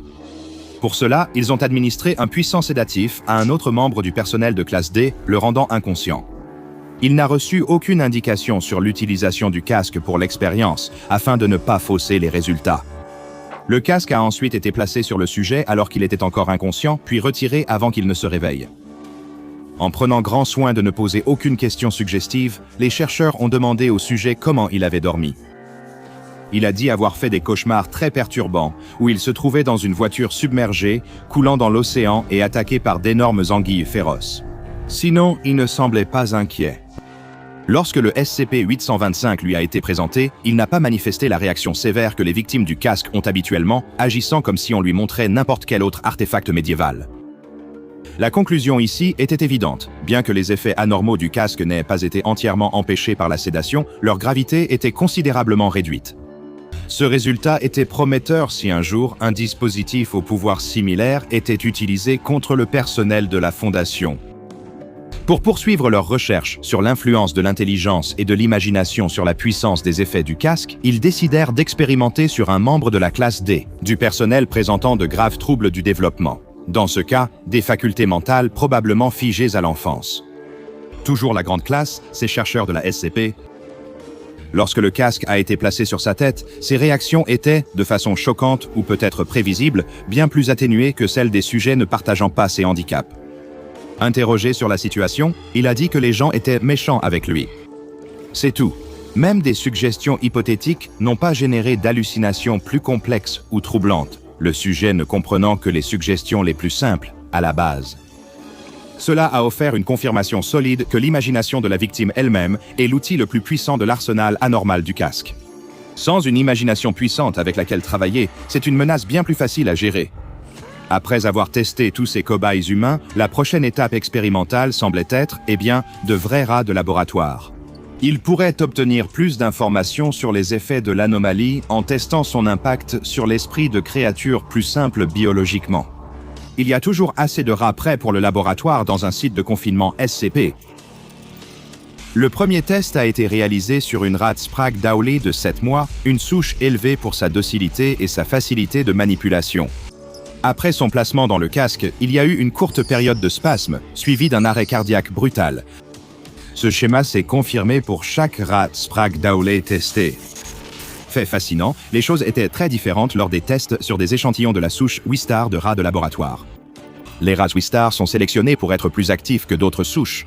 Si vous imaginez ces tests où des rats sont amenés à courir dans de petits labyrinthes pour diverses raisons scientifiques, il est probable que vous pensiez à un rat de la souche Wistar. Lorsqu'ils ont été placés dans le casque, eux aussi semblaient extrêmement stressés, mais ils n'ont pas eu de problème cardiaque. Retirés du casque, ils sont devenus très agressifs et ont mordu tous les chercheurs qui essayaient de les manipuler. Comme vous le feriez peut-être aussi si vous étiez placé dans le casque cauchemardesque, peut-on vraiment en vouloir aux rats dans ce cas? Tous ces tests produisaient un véritable trésor de données pour les chercheurs travaillant sur le dossier SCP-825, de l'influence de l'imagination sur les visions cauchemardesques du casque jusqu'aux effets sur des animaux au cerveau très différents de l'humain. Qu'en est-il d'une créature dont le cerveau est physiologiquement très différent de celui des mammifères? C'est dans cette logique qu'un ver de terre a été placé dans le casque. Il s'est tortillé, comme les vers en ont l'habitude, mais n'a montré aucun comportement anormal autrement. Des examens ultérieurs du ver n'ont montré aucune activité cérébrale anormale ni modification structurelle, suggérant que le casque n'a eu aucun effet. La note du chercheur principal sur l'expérience indique « C'est un progrès notable ». nous avons apparemment trouvé une limite inférieure rendant ce SCP inefficace. Même si le SCP-825 n'est pas sûr sur le plan psychologique, sa nature inerte le rend sans danger. En matière de confinement, en restant dans un casier à objets standard dans un site de confinement non divulgué, les procédures de confinement plus approfondies sont bien plus pertinentes pour les tests inquiétamment fréquents impliquant le SCP-825. Si des chercheurs, gardes ou spécialistes du confinement interagissent avec le casque, le protocole exige la présence d'au moins 2 membres du personnel. L'un de ces membres sera désigné comme surveillant et doit rester à au moins 2 mètres du casque en tout temps, au cas où celui qui interagit réellement avec lui finirait par succomber à ses effets anormaux. Cependant, si cela se produit, le surveillant ne doit pas tenter de retirer le casque. Il doit plutôt appeler une équipe de sécurité pour s'en charger à sa place. Quant aux tests actifs, la durée d'exposition est limitée à 180 minutes pour des raisons de sécurité. C'est la durée maximale qu'une personne peut supporter sans développer de graves anomalies psychologiques. Si le test dépasse cette durée, le protocole exige que les chercheurs fassent appel à la sécurité pour retirer le casque plutôt que de le faire eux-mêmes. Cela est dû à la probabilité accrue que le sujet se comporte de manière imprévisible. Dans la recherche de la Fondation SCP, il vaut souvent mieux laisser sa morale de côté et laisser le comité d'éthique réfléchir à votre place. Cela étant dit, à mon avis personnel, pour tous les chercheurs qui se sont portés volontaires pour administrer et superviser les tests avec SCP-825, si vous devenez la victime d'une attaque violente de la part de l'un de vos sujets de test, il se peut que vous ne récoltiez que ce que vous méritez. Le PDG milliardaire Jeff Bezos court pour sauver sa vie, les bras et les jambes s'activant frénétiquement. Aussi vite qu'il court, il entend la foule avancer derrière lui, se rapprocher. Il doit les semer et trouver comment les dépister. Devant lui, une opportunité se présente, une ruelle étroite. Il s'engouffre dans la ruelle, le cœur battant, écoutant les pas de ses poursuivants passer devant lui en courant. Ils sont partis, il est en sécurité pour l'instant. Il reprend son souffle, la vue troublée par la panique et l'épuisement, puis aperçoit soudain un éclat métallique du coin de l'œil. Oh, il n'est pas aussi seul qu'il le pensait. Il se redresse et se prépare à se défendre contre l'homme étrange aux yeux fous. De l'autre côté de la ruelle, l'homme s'avance lentement vers lui, tenant un couteau et une fourchette. Quand il s'agit du mode de vie des ultra-riches, beaucoup d'entre nous ont du mal à imaginer ce qu'ils peuvent bien faire de leur journée. Elon Musk, Bill Gates, Jeff Bezos, que font ces célèbres milliardaires de leur temps? Les portraits de ces géants de l'industrie montrent des réveils matinaux, des jus verts, de longues réunions et des voyages d'affaires exotiques. Pour Jeff Bezos, c'est un tableau assez fidèle, ou du moins, ça l'était autrefois. Un jour fatidique, le PDG d'Amazon a vu sa routine extraordinairement ordinaire complètement bouleversée. Dans une série d'événements bizarres et terrifiants, la vie de rêve d'un milliardaire de la tech est devenue un cauchemar. La journée avait commencé comme n'importe quelle autre. Jeff s'est levé du lit à 6h30 du matin, respectant sa devise personnelle. Se coucher tôt, se lever tôt. Cela lui laissait la matinée pour lui, afin qu'il puisse prendre son temps pour commencer la journée. Il a fait du café et lu le journal un moment. Quand les enfants se sont réveillés, il leur a préparé des pancakes. À 10h, il était temps de les laisser avec la nounou et de partir travailler. D'abord, une réunion avec les actionnaires, puis un déjeuner avec le directeur d'une entreprise à acquérir, suivi d'une visite surprise dans un centre de distribution Amazon. Qui n'aime pas voir débarquer à l'improviste le patron de son patron pendant une journée bien remplie? À son arrivée, Jeff a salué tout le monde puis a parlé en privé avec le responsable des opérations. Il voulait faire le point sur la productivité et les sujets habituels.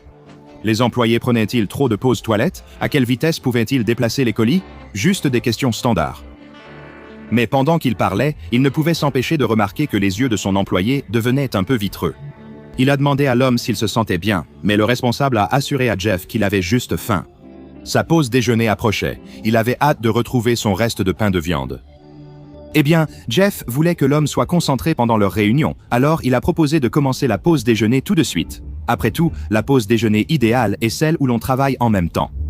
Assis ensemble dans la salle de repos, Jeff entendait le ventre de l'homme gargouiller. Il ne plaisantait pas sur sa faim, mais le pain de viande froid allait sûrement l'apaiser et relancer la conversation. L'homme chipotait son pain de viande, tandis que Jeff poursuivait un discours inspirant sur l'amélioration des indicateurs et l'efficacité des employés. À mesure qu'il devenait plus passionné, comme c'était souvent le cas lorsqu'il parlait d'efficacité, il se mit à gesticuler de façon plus théâtrale. Il se perdit alors dans ses propres paroles brillantes et sa sagesse d'entreprise.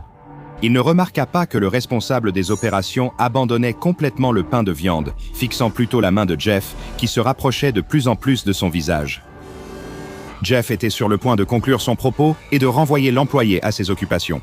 Quand le responsable des opérations attrapa soudainement la main de Jeff en plein vol, la tira vers lui et mordit fort dedans. Jeff arracha sa main de l'emprise de l'homme, criant de douleur et de surprise. Il avait déjà vu des employés réagir mal à des retours, mais jamais de cette façon. D'habitude, il se contentait de pleurer ou de menacer de démissionner. Jamais personne ne l'avait mordu. Il a exigé une explication pour ce comportement inapproprié au travail. Le responsable des opérations a cligné des yeux, les sourcils froncés. Il n'arrivait pas à expliquer pourquoi il avait fait cela, ce qui l'avait poussé à attraper la main du PDG et à essayer de la mordre. Il a offert la seule explication qu'il pouvait. Il avait faim et Jeff avait l'air délicieux. Ces mots firent froid dans le dos du milliardaire. Il se leva et quitta la réunion. Il quitta le centre de distribution et termina sa journée de travail. En fait, il quitta carrément la ville. C'était trop pour lui, il avait besoin de vacances. Il appela la nourrice pour lui dire qu'il ne rentrerait pas à la maison avant un moment. Pas besoin de faire une valise, tout ce dont il aurait besoin, il pourrait l'acheter, lorsqu'il arriverait à l'hôtel de luxe qu'il aurait choisi.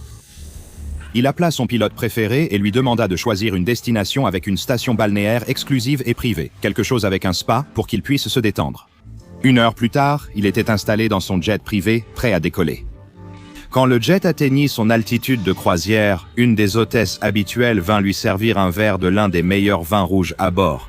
Voyant qu'il avait une journée difficile, elle lui proposa divers snacks. Ce n'était pas une compagnie aérienne commerciale. Loin des cacahuètes et des bretzels, c'était un avion de luxe avec des encas haut de gamme. Crostinis au beurre français et aux copeaux de truffes fraîches, plateau de charcuterie avec viande et fromage de qualité, fruits et huîtres fraîches étaient au menu. Jeff a pris une bouchée, finit son vin puis s'est allongé pour une sieste. Il s'est réveillé plus tard, non pas avec la douceur de l'atterrissage du jet, mais avec une étrange sensation grasse sur le bras.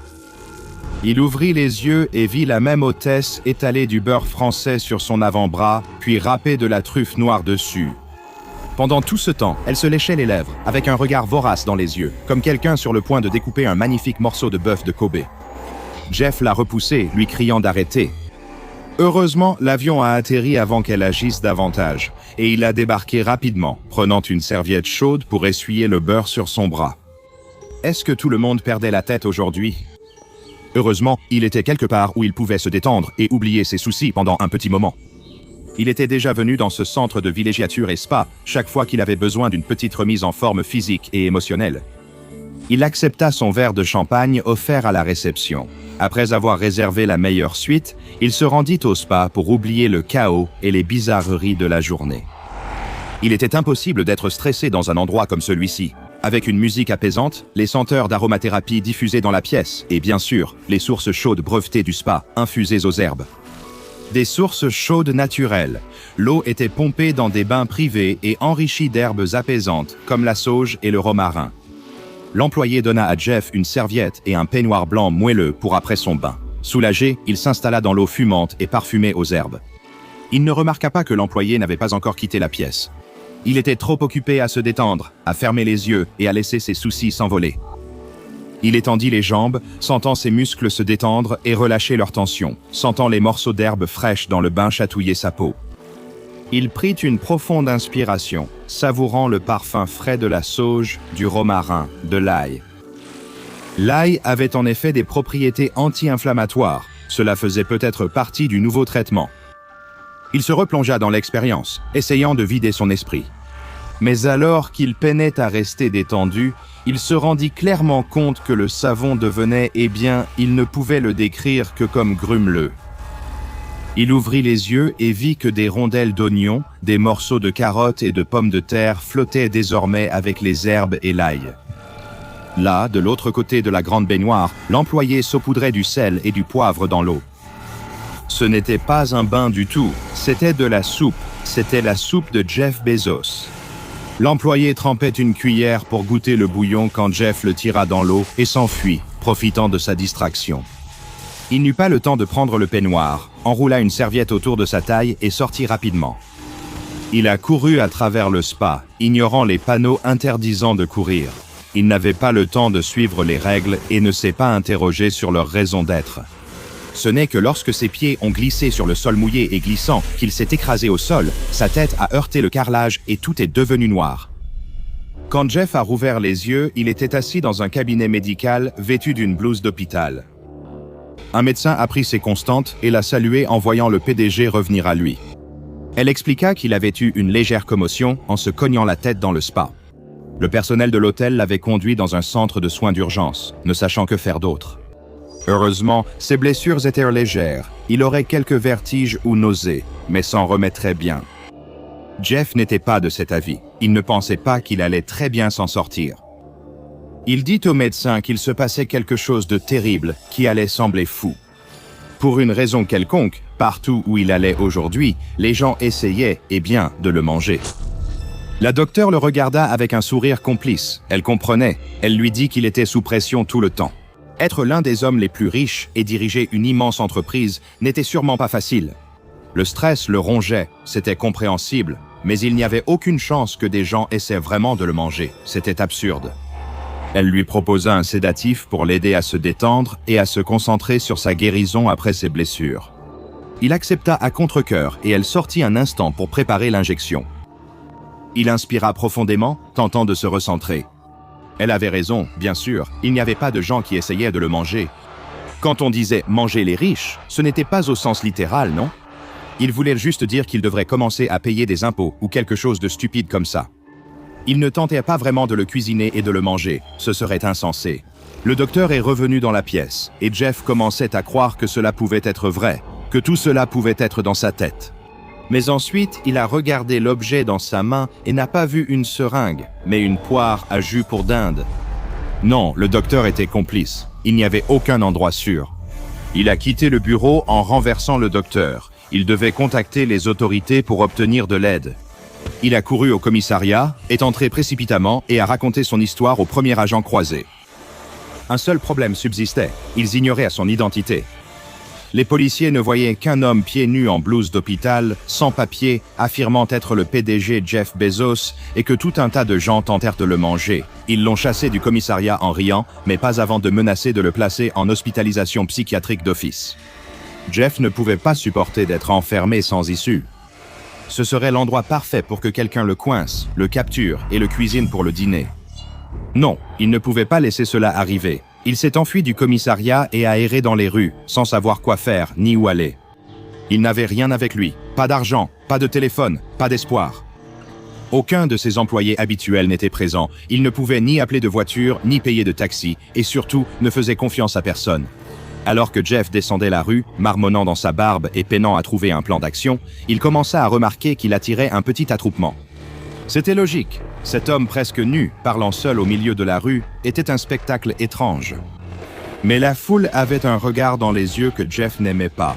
Ils se léchèrent les lèvres, se frottèrent le ventre, certains bavaient. Ils parlaient entre eux, d'abord à voix basse, puis de plus en plus fort, de plus en plus hardiment, partageant leur faim homicide en groupe. Ils débattaient des meilleures façons de le préparer et du goût idéal.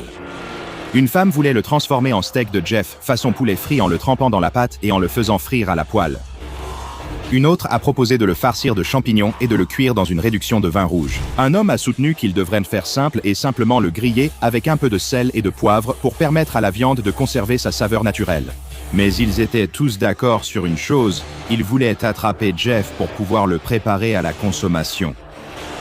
À ce moment-là, il ne restait plus qu'une seule pensée dans la tête de Jeff Bezos, fuir, et c'est ce qu'il fit. Il courut aussi vite que possible, ses pieds nus trébuchant sur le terrain accidenté.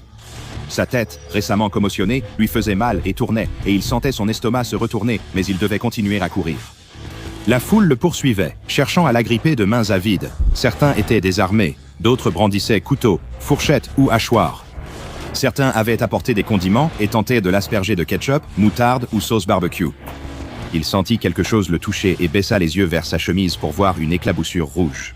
Il crut d'abord que c'était du sang, mais un goût rapide révéla qu'il s'agissait de sauce marinara.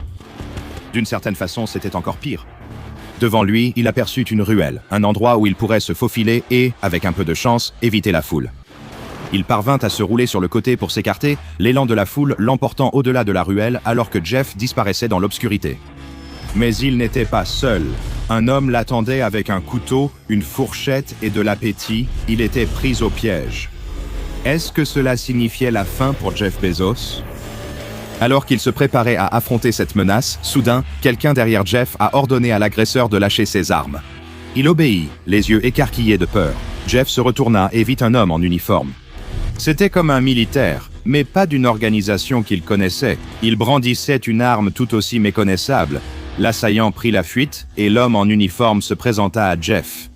Il venait d'une organisation spéciale, expliqua-t-il, appelée la Fondation SCP. Ils étaient responsables d'enquêter sur des événements étranges, et Jeff s'était retrouvé au centre d'un événement vraiment étrange. En effet, Jeff Bezos assimila rapidement cette nouvelle information et offrit une poignée de main à l'agent de la Fondation SCP. Cette fondation serait-elle intéressée par un partenariat commercial? SCP-5821 est un effet mémétique persistant qui touche l'ensemble de la population humaine de la Terre, provoquant la croyance que la chair de Jeffrey Preston Bezos, milliardaire fondateur, PDG et président d'Amazon.com Inc., est la meilleure et la plus désirable des viandes pour la consommation humaine. Désolé, je me suis mal exprimé. L'effet touche chaque être humain sur Terre, à l'exception de Jeff Bezos lui-même. Également connu sous le nom de SCP-5821 seul, un petit nombre de personnes sont suffisamment affectées pour agir en conséquence, tentant d'assassiner et de cannibaliser SCP-5821. Une analyse de dégradation mimétique a été réalisée par les chercheurs de la Fondation, situant le point d'origine de la propriété mimétique entre avril et août 1997. Depuis cette période, le mème a gagné en force et en portée, de plus en plus d'individus succombant à ses effets et agissant violemment après en avoir pris connaissance. SCP-5821-1 a coopéré avec les efforts de confinement de la Fondation et a établi une relation amicale avec l'ensemble de la Fondation SCP. SCP-5821-1 a joué un rôle sans précédent dans l'élaboration de mesures visant à contenir l'anomalie qui l'affecte.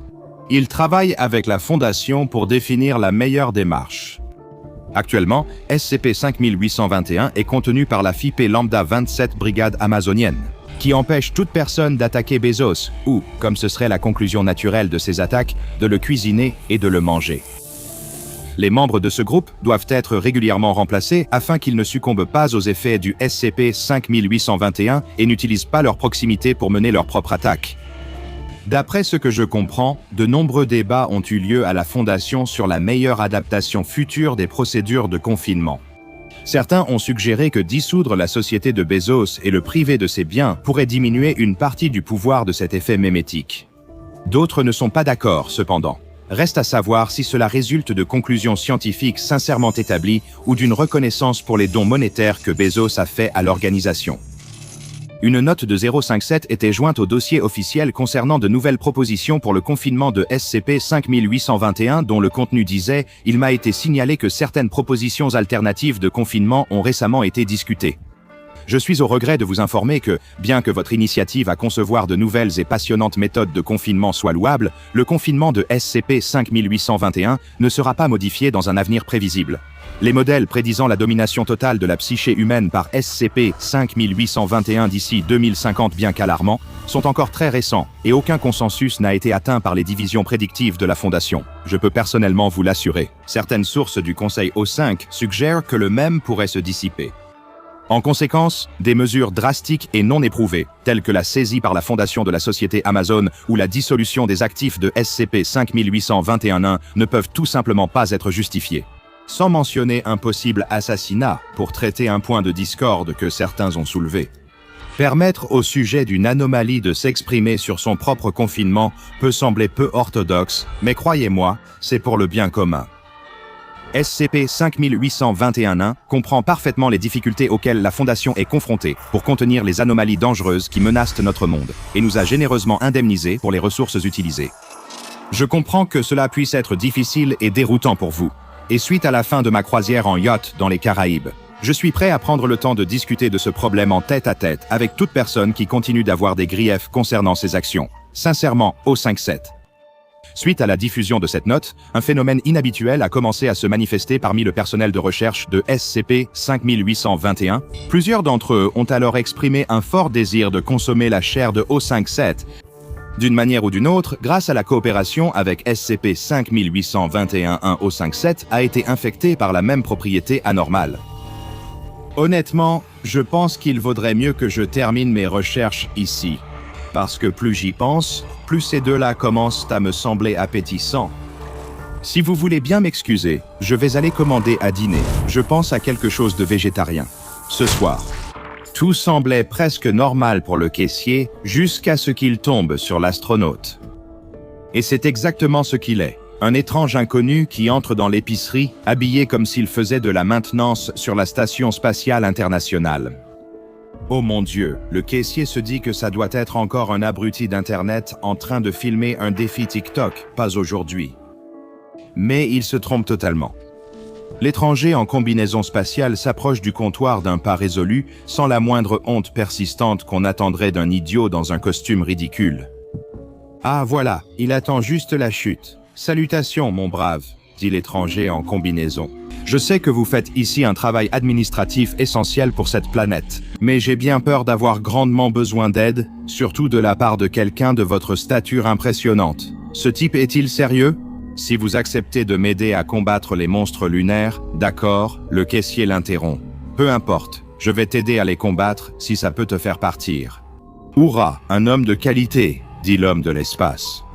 Nous partons aussitôt. Avant que le caissier ne puisse parler, l'homme de l'espace fonce et le saisit dans ses bras. Les propulseurs de son jetpack s'activent dans une impressionnante gerbe de flammes. Le malheureux homme est entraîné à travers le plafond du supérette alors que l'homme de l'espace décolle. Le caissier ne sera jamais revu. Ce n'est pas le cas de l'homme de l'espace qui l'a emmené. C'était quand même assez étrange, non ? Non. Quand on a affaire à SCP-1233 nom de code le lunatique, voici un fait amusant pour les amateurs d'étymologie dans l'auditoire. Le mot lunatique vient du terme latin lunaticus, qui signifie de la lune ou frappé par la lune. Cela vient d'une croyance archaïque et erronée selon laquelle la folie serait d'une certaine manière liée à la lune. Sauf que, si l'on juge cette bizarrerie interstellaire sur les apparences, on pourrait croire qu'il ne s'agit que d'un excentrique, un simple cosplayer. Vêtu d'une combinaison spatiale de la NASA d'une qualité inhabituelle, avec une visière opaque et un jetpack, il erre dans les rues. On pourrait croire à un coup monté pour les réseaux sociaux ou à une campagne virale, mais ce serait une erreur totale. C'est l'une des anomalies humanoïdes les plus puissantes et les plus résistantes du registre de la Fondation. Et à ce jour, elle n'est pas vraiment contenue, au sens traditionnel du terme. Tout ce que la Fondation peut faire, c'est ramasser les morceaux après son passage. Éliminer le lunatique ne serait pas non plus une solution. Il a été démontré que sa combinaison est résistante aussi bien aux armes légères qu'au feu et aux munitions anti-chars perforantes. Sa capacité à résister à des températures élevées est également stupéfiante. Les balles au phosphore blanc et même l'immersion dans la lave ne semblent avoir aucun effet durable sur la créature. La combinaison reste intacte et le fou à l'intérieur ne semble montrer aucun signe de douleur, d'inconfort ou de blessure. Et si vous espériez que des méthodes un peu plus subtiles pour découvrir ce qui se passe exactement dans la combinaison seraient plus fructueuses, je crains de devoir vous décevoir là aussi. Jusqu'à présent, les émetteurs à ultrasons, radio, micro-ondes et rayons X n'ont pas permis de voir à travers le tissu de la combinaison. Vous avez sûrement compris que le jetpack du lunatique n'est pas là uniquement pour l'esthétique. C'est un système de propulsion entièrement fonctionnel et anormalement puissant qui lui permet de voler vers le haut à une vitesse de 40 500 km/h, ce qui est légèrement supérieur à la vitesse de libération de l'atmosphère terrestre. Atteindre cette vitesse serait immédiatement mortel pour tout humain. Ce qui soutient la théorie que, quoi qu'il y ait sous cette combinaison, ce n'est en fait pas humain. Si voler et avoir une super vitesse ne suffisaient pas, le lunatique possède aussi une force surhumaine obscène, capable de soulever à plusieurs reprises des objets pesant jusqu'à 65 000 kg sans montrer le moindre signe de fatigue. Cela défie complètement les lois de la biologie et de la physique en raison de la résistance de l'entité à être capturée et analysée. On ignore encore si ces pouvoirs incroyables lui sont inhérents ou s'ils sont fournis par la combinaison. Nous connaissons certains détails sur les motivations, la personnalité et la nature du lunatique. Sa voix sort d'un haut-parleur sur la combinaison, décrite comme étant, je cite, une voix masculine grandiloquente et déclamatoire. Cela correspond à sa personnalité hors du commun, à la fois extrêmement théâtrale et étrangement cordiale dans la conversation, même si ces conversations semblent être un pur non-sens pour l'interlocuteur involontaire de l'entité. Il semble également maîtriser un très grand nombre de langues, adaptant son discours à n'importe quel lieu où il atterrit, insistant bien sur le mot « atterri ». Ici, le lunatique tombe simplement d'une hauteur inconnue à une vitesse extrême, comparable à celle d'une petite météorite. La vitesse de sa descente le fait briller d'une lueur blanche incandescente, même à distance. Il serait facile de le confondre avec une étoile filante et non avec un être inconnu en mission de la plus haute importance. Le lunatique s'écrasera au sol à une distance sûre d'une zone développée, généralement une petite ville d'environ 30 000 habitants. La force pure de son atterrissage provoquera un événement sismique localisé ainsi qu'un grand cratère d'impact qui sera plus tard attribué à la chute d'une comète. Par tout le monde, sauf par les illuminés des ovnis, que même la Fondation ne prend pas la peine de traiter aux amnésiques. Après l'atterrissage, le lunatique quittera le cratère et se dirigera maladroitement vers la zone développée la plus proche, ayant ce que je ne peux, avec tout mon détachement scientifique professionnel, que décrire comme des mésaventures loufoques. On sait qu'il passe beaucoup de temps à étudier des objets inanimés, comme des véhicules, du matériel agricole et parfois même des plantes. Parfois, il reste simplement immobile, sans émettre le moindre son ni faire le moindre mouvement pendant ces périodes. Peut-être réfléchit-il ou s'imprègne-t-il des merveilles qui l'entourent, surtout du maïs. S'il atterrit dans un champ, le lunatique a montré qu'il possède une nature extrêmement curieuse, bien que mal orientée. Des agents de terrain l'ont vu courir après des insectes comme des sauterelles et des papillons, ainsi que tenter de converser avec et d'interviewer divers animaux non-verbaux, tels que le bétail et les oiseaux. Il s'intéresse aussi vivement aux fruits et produits locaux qu'il écrase contre sa visière opaque, comme pour les manger. Alors qu'en réalité, il ne fait que l'étaler de façon désordonnée sur la vitre, il semble satisfait dans tous les cas. Il a également tendance à marcher directement dans des étendues d'eau avant de réapparaître de l'autre côté. Cela confirme que la combinaison possède une prise d'oxygène interne comme une combinaison normale, ou que la créature n'a pas besoin de respirer, voire a des branchies. Avec une telle anomalie, il est impossible de le savoir. Cependant, étant donné qu'il n'est tout simplement pas pratique pour la Fondation d'empêcher le lunatique d'atteindre une zone peuplée, puisqu'il est rapide, invincible et incroyablement fort, il finira par atteindre une zone peuplée pendant que le personnel de la Fondation affluera dans cette zone afin de manipuler la situation à leur avantage. Le lunatique commencera alors à tenter d'interagir verbalement avec les habitants, provoquant souvent des sentiments de confusion, d'agacement et d'amusement. Nous ne pouvons pas trouver de meilleur exemple d'une interaction typique avec SCP-1233 que celle qui a eu lieu entre lui et le propriétaire d'une boutique de biscuits nommé Bob Parsons à Saratoga Springs, New York, aux États-Unis, en 2009. Je vais faire de mon mieux ici pour la recréer exactement comme elle s'est déroulée. Le fou est entré dans le magasin Sam's Sweets tôt le matin. Pendant que Bob, un homme grand à la barbe fournie, se tenait derrière le comptoir, il a été déconcerté par l'apparition de l'anomalie, qui s'est approché de lui, l'a salué et a dit la phrase suivante: « Bonjour petite fille. Je suis Moon Champion, champion de la Lune, défenseur de la justice spatiale et destructeur du mal. Je reviens dans votre charmant monde pour mieux connaître votre étrange culture et demander de l'aide pour mon peuple. Dans leur guerre continue contre les monstres lunaires, il semble que vous possédiez une immense richesse des fameux nutriments et de l'humidité pour lesquels ce monde est connu à travers toute la galaxie. Êtes-vous le président de cette planète ?» Cela fit éclater Bob de rire, le mettant à genoux. Il supposa qu'il s'agissait d'une forme d'art performance avant-gardiste et resta dans un état d'hilarité totale pendant une bonne minute, pendant que le fou attendait poliment qu'il se calme. Une fois qu'il eut terminé, Bob offrit au fou un cookie gratuit pour le remercier d'une farce aussi hilarante. Le fou, essayant d'être poli, pressa le cookie contre son masque, l'émiettant partout sur le sol. Un acte qui divertit encore plus Bob, car cela égayait une autre journée monotone. Tenant une boutique de cookies, il décida de faire plaisir à ce visiteur étrange. Bob demanda des informations sur le monstre lunaire et tenta de reconstituer l'histoire selon laquelle le fou cherche des volontaires pour une armée terrienne afin d'aider les habitants de la Lune à repousser les monstres. Tout cela semblait ravir le fou, qui n'avait aucune notion d'ironie, disant « Votre compréhension de la situation est parfaite, monseigneur. Oui, les redoutables monstres lunaires tourmentent et assiègent mon peuple depuis d'innombrables millénaires. Ils sont vraiment terribles. Rien que d'essayer de vous les décrire ferait se ratatiner vos organes humains d'horreur. Et c'est mon devoir sacré, en tant que Moon Champion, d'affronter ces bêtes cauchemardesques au combat et de mener le peuple de la Lune dans la défense de leur patrie en péril, le majestueux et magnifique Royaume de la Lune. Bob était un peu choqué de voir à quel point ce client étrange semblait engagé dans son rôle. Est-ce que ce type était sérieux? Bob, au moins, essayait de détendre l'atmosphère. Bob demanda au fou s'il était le roi du peuple de la Lune, et il répondit en secouant énergiquement la tête derrière son masque. Non, je ne fais pas partie du peuple de la Lune, je suis le champion de la Lune. Je servirai le peuple de la Lune et mènerai une guerre glorieuse contre leurs ennemis jusqu'à ce que ma dette envers le roi de la Lune soit remboursée.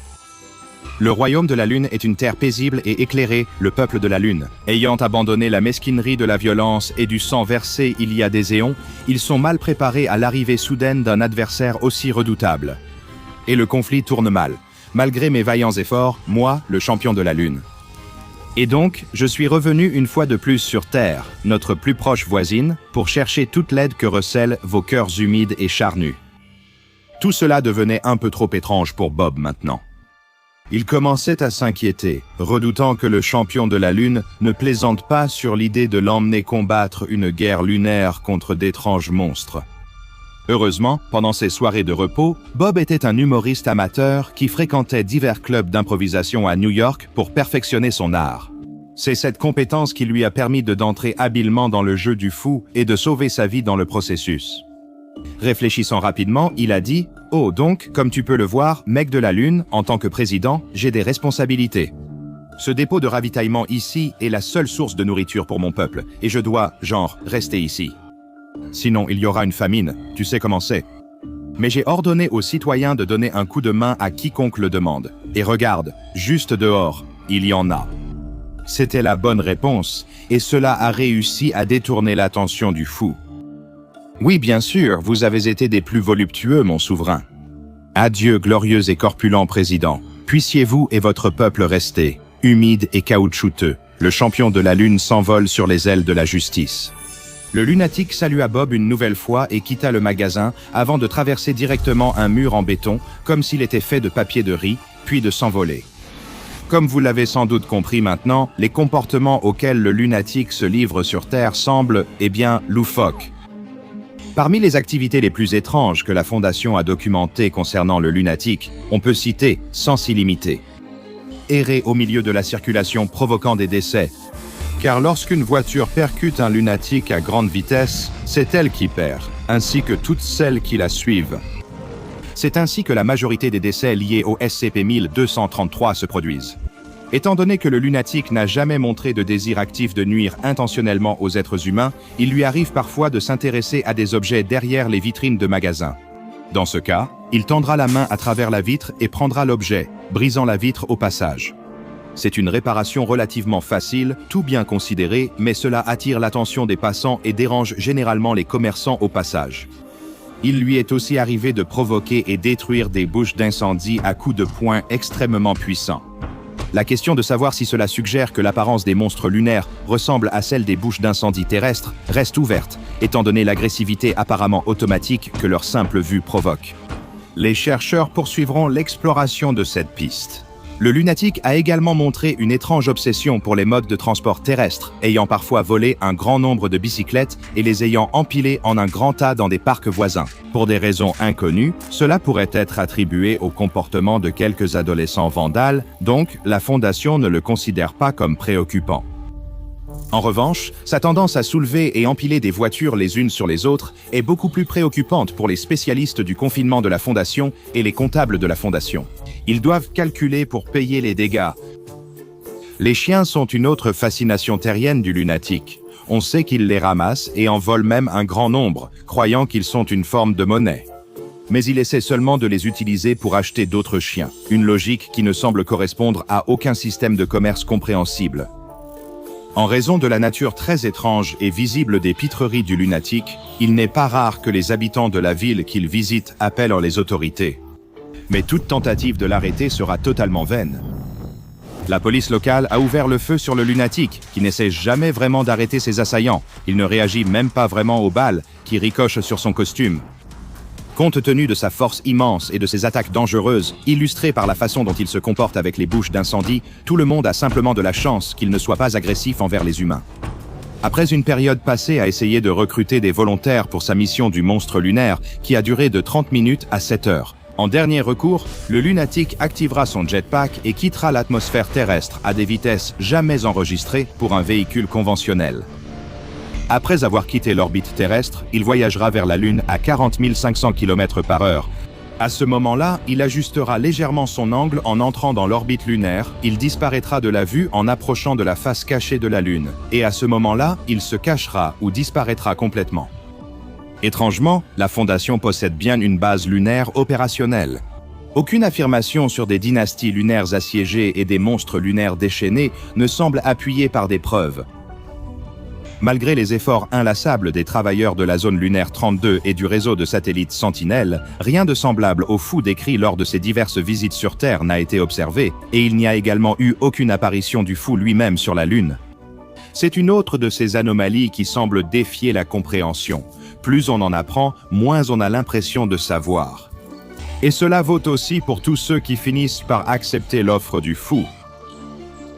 Pendant des années, la Fondation avait simplement eu de la chance. Personne parmi ceux qui avaient signalé avoir rencontré le fou n'avait jamais accepté son offre. Pour aider à mener le bon combat contre les monstres lunaires, tout cela a changé le 5 octobre 2017 dans la paisible ville de Hereford, en Angleterre. Le fou a atterri à la périphérie de la ville avant d'y entrer, où il a rencontré un civil de 27 ans, nommé Harry Godshall. Il a tout de suite demandé à Harry s'il voulait devenir un héros en le rejoignant sur la Lune pour combattre ensemble les terribles monstres lunaires. Tous les autres avaient soit poliment décliné, soit simplement ignoré les demandes du fou, mais peut-être croyant que le fou s'adonnait au comportement britannique classique de la plaisanterie. Harry décida de répondre sarcastiquement « Oh, absolument, espèce de dingue. Je suis prêt à partir tout de suite, j'ai ma brosse à dents et tout le reste. Allons-y, homme de l'espace. » Et ce faisant, il a scellé son destin avant que quiconque ne puisse intervenir, déclara dramatiquement le fou. Ah, enfin, un brave guerrier caché à la vue de tous parmi ces humains pastoraux et bucoliques. Allons-y, chers compagnons de chair, et gagnons la gloire des héros.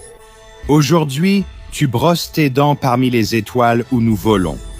Effectivement, ils l'ont fait. Le fou a aussitôt enlacé Harry et a volé droit vers le haut, franchissant le mur du son si violemment que le bang supersonique a brisé toutes les vitres. Dans un rayon de 300 mètres, il a accéléré jusqu'à une vitesse estimée de 25 000 km/h en environ 4 secondes, alors qu'il montait à travers la stratosphère. Avec un Harry Godshall hurlant dans ses bras, Harry n'a jamais été revu après cela.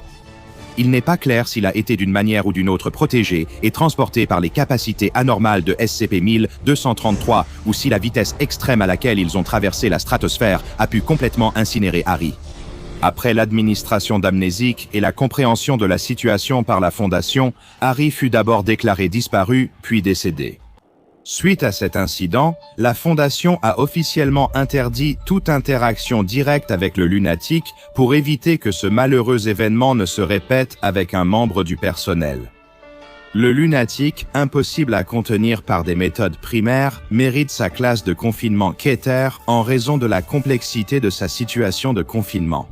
Ces dossiers incluent aussi des notes sur les classes de risque et de perturbation de l'anomalie. Pour la première, c'est la deuxième classe de risque la plus élevée.